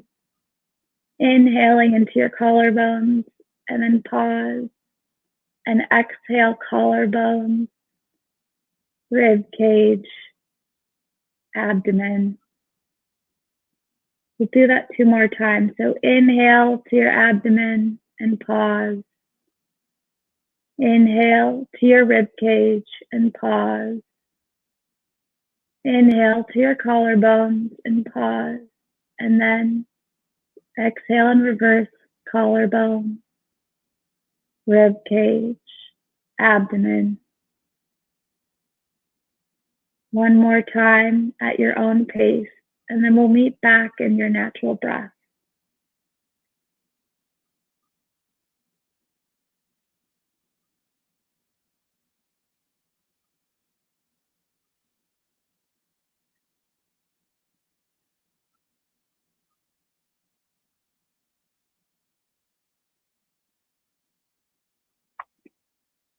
Slowly, gently blink open your eyes. We're going to inhale our arms up overhead, exhaling our hands to heart center, calling to mind your intention. You are exactly where you need to be. Inhale your arms up overhead. Exhale your right hand down, your left arm up and over, side stretch.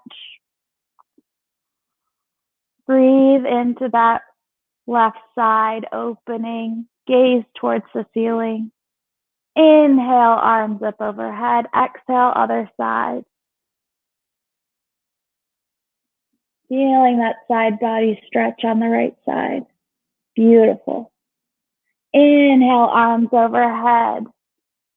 Right hand, left knee. Gaze behind you.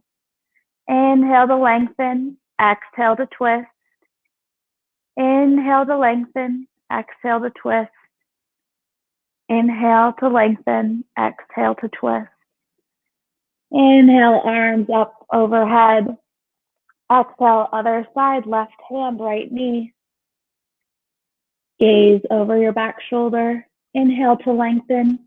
Exhale to twist. Inhale to lengthen. Exhale to twist.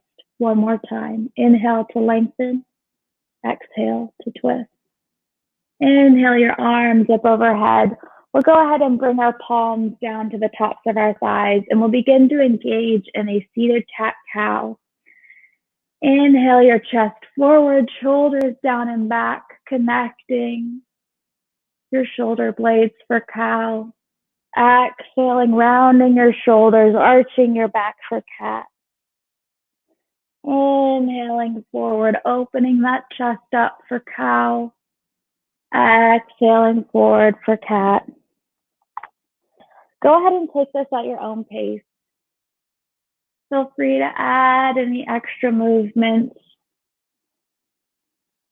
Maybe you want to gaze back a little bit, just a gentle stretch of the spine.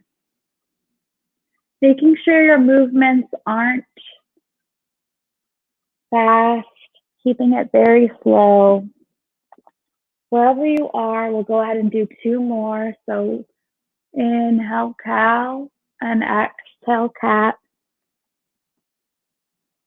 Inhale cow and exhale cat.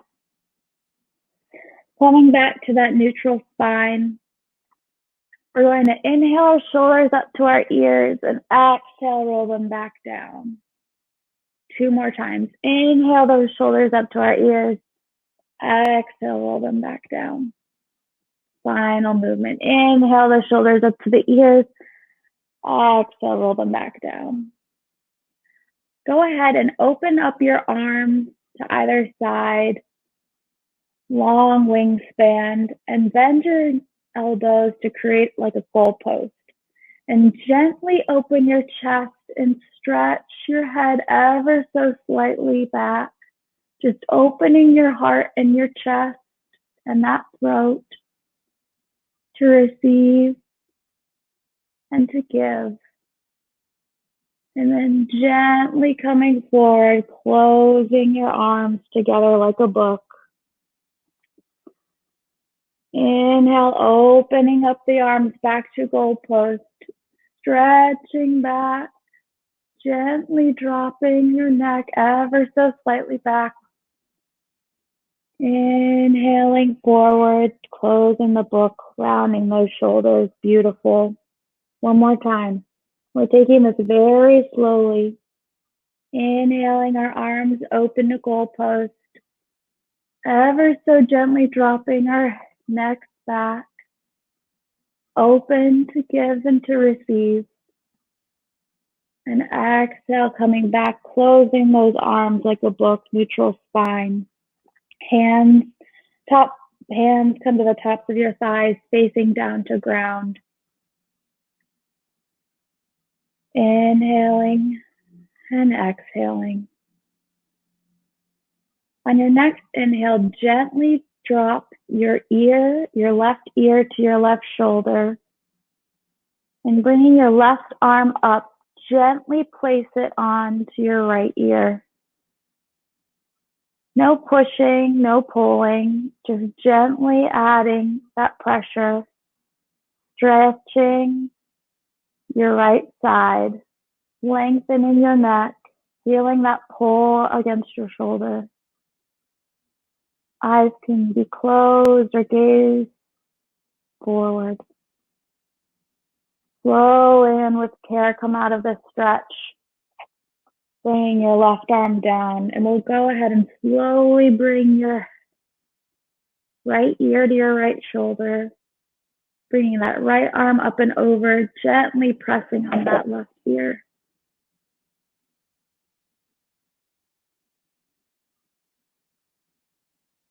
I can always feel that stretch right through the side of my neck down towards my shoulder. Being very gentle with yourself. You have all these wonderful muscles in your neck. Ever so slowly and with care, releasing your neck, bringing it to neutral spine. Exhale, gently dropping your chin to your chest. Feeling that stretch at the back of your neck.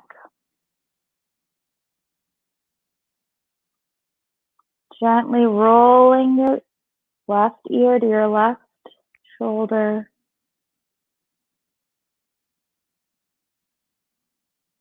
Rolling your chin back to center. Right ear, right shoulder. Take this half circle movement very slowly and at your own pace. Dropping your chin to your chest and rolling, connecting your ear to your shoulder. Releasing any tension from the day. You are exactly where you need to be.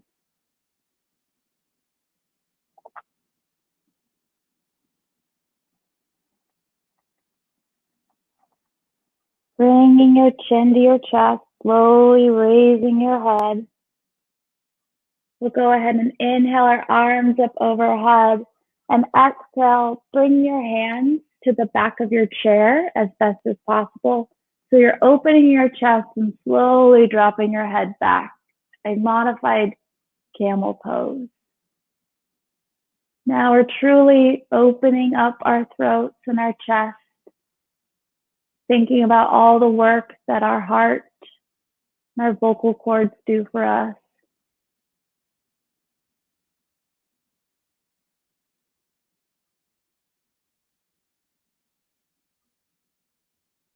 Slowly coming back to neutral spine. And one more inhale, arms up overhead. Exhale, hands to heart center. Bringing your palms to the tops of your thighs to ground yourself. Sit back into that natural breath, noticing any changes in your inhales or your exhales. Bringing your eyes to a soft gaze or closing them.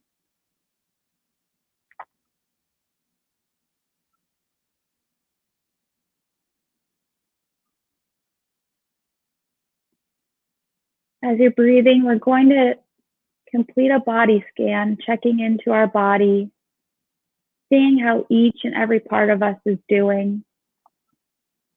As you inhale, imagine a golden swirling light is nipping at your toes. And with each inhale, it flows through your body, filling your feet and your shins with a golden light. Inhaling towards your knees. The golden light swirls up your thighs, your hip bones.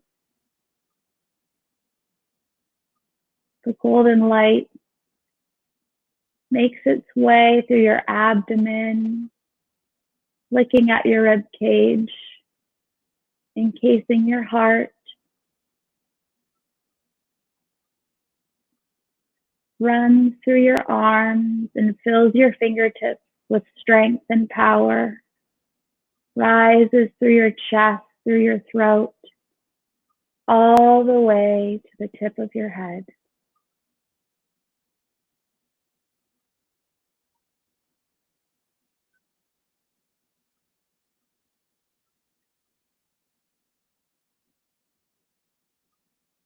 Take this moment to sit in your strength and in your power,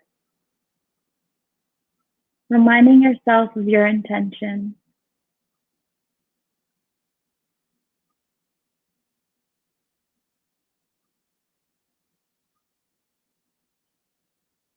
Slowly blink open your eyes. Inhale your arms up overhead. Exhale your hands to heart center. Bowing your head towards your hands. Thank you so much for taking this time to practice with me. The light in me sees and honors the light within each and every one of you. Namaste. Thank you, everyone. I am, again, so happy that I could spend this time with you. Please continue on your evening and head over to the networking session. Again, my name is Emma. I am a thrilled and honored volunteer of TogetherWell, and I hope to see you all soon. Thank you.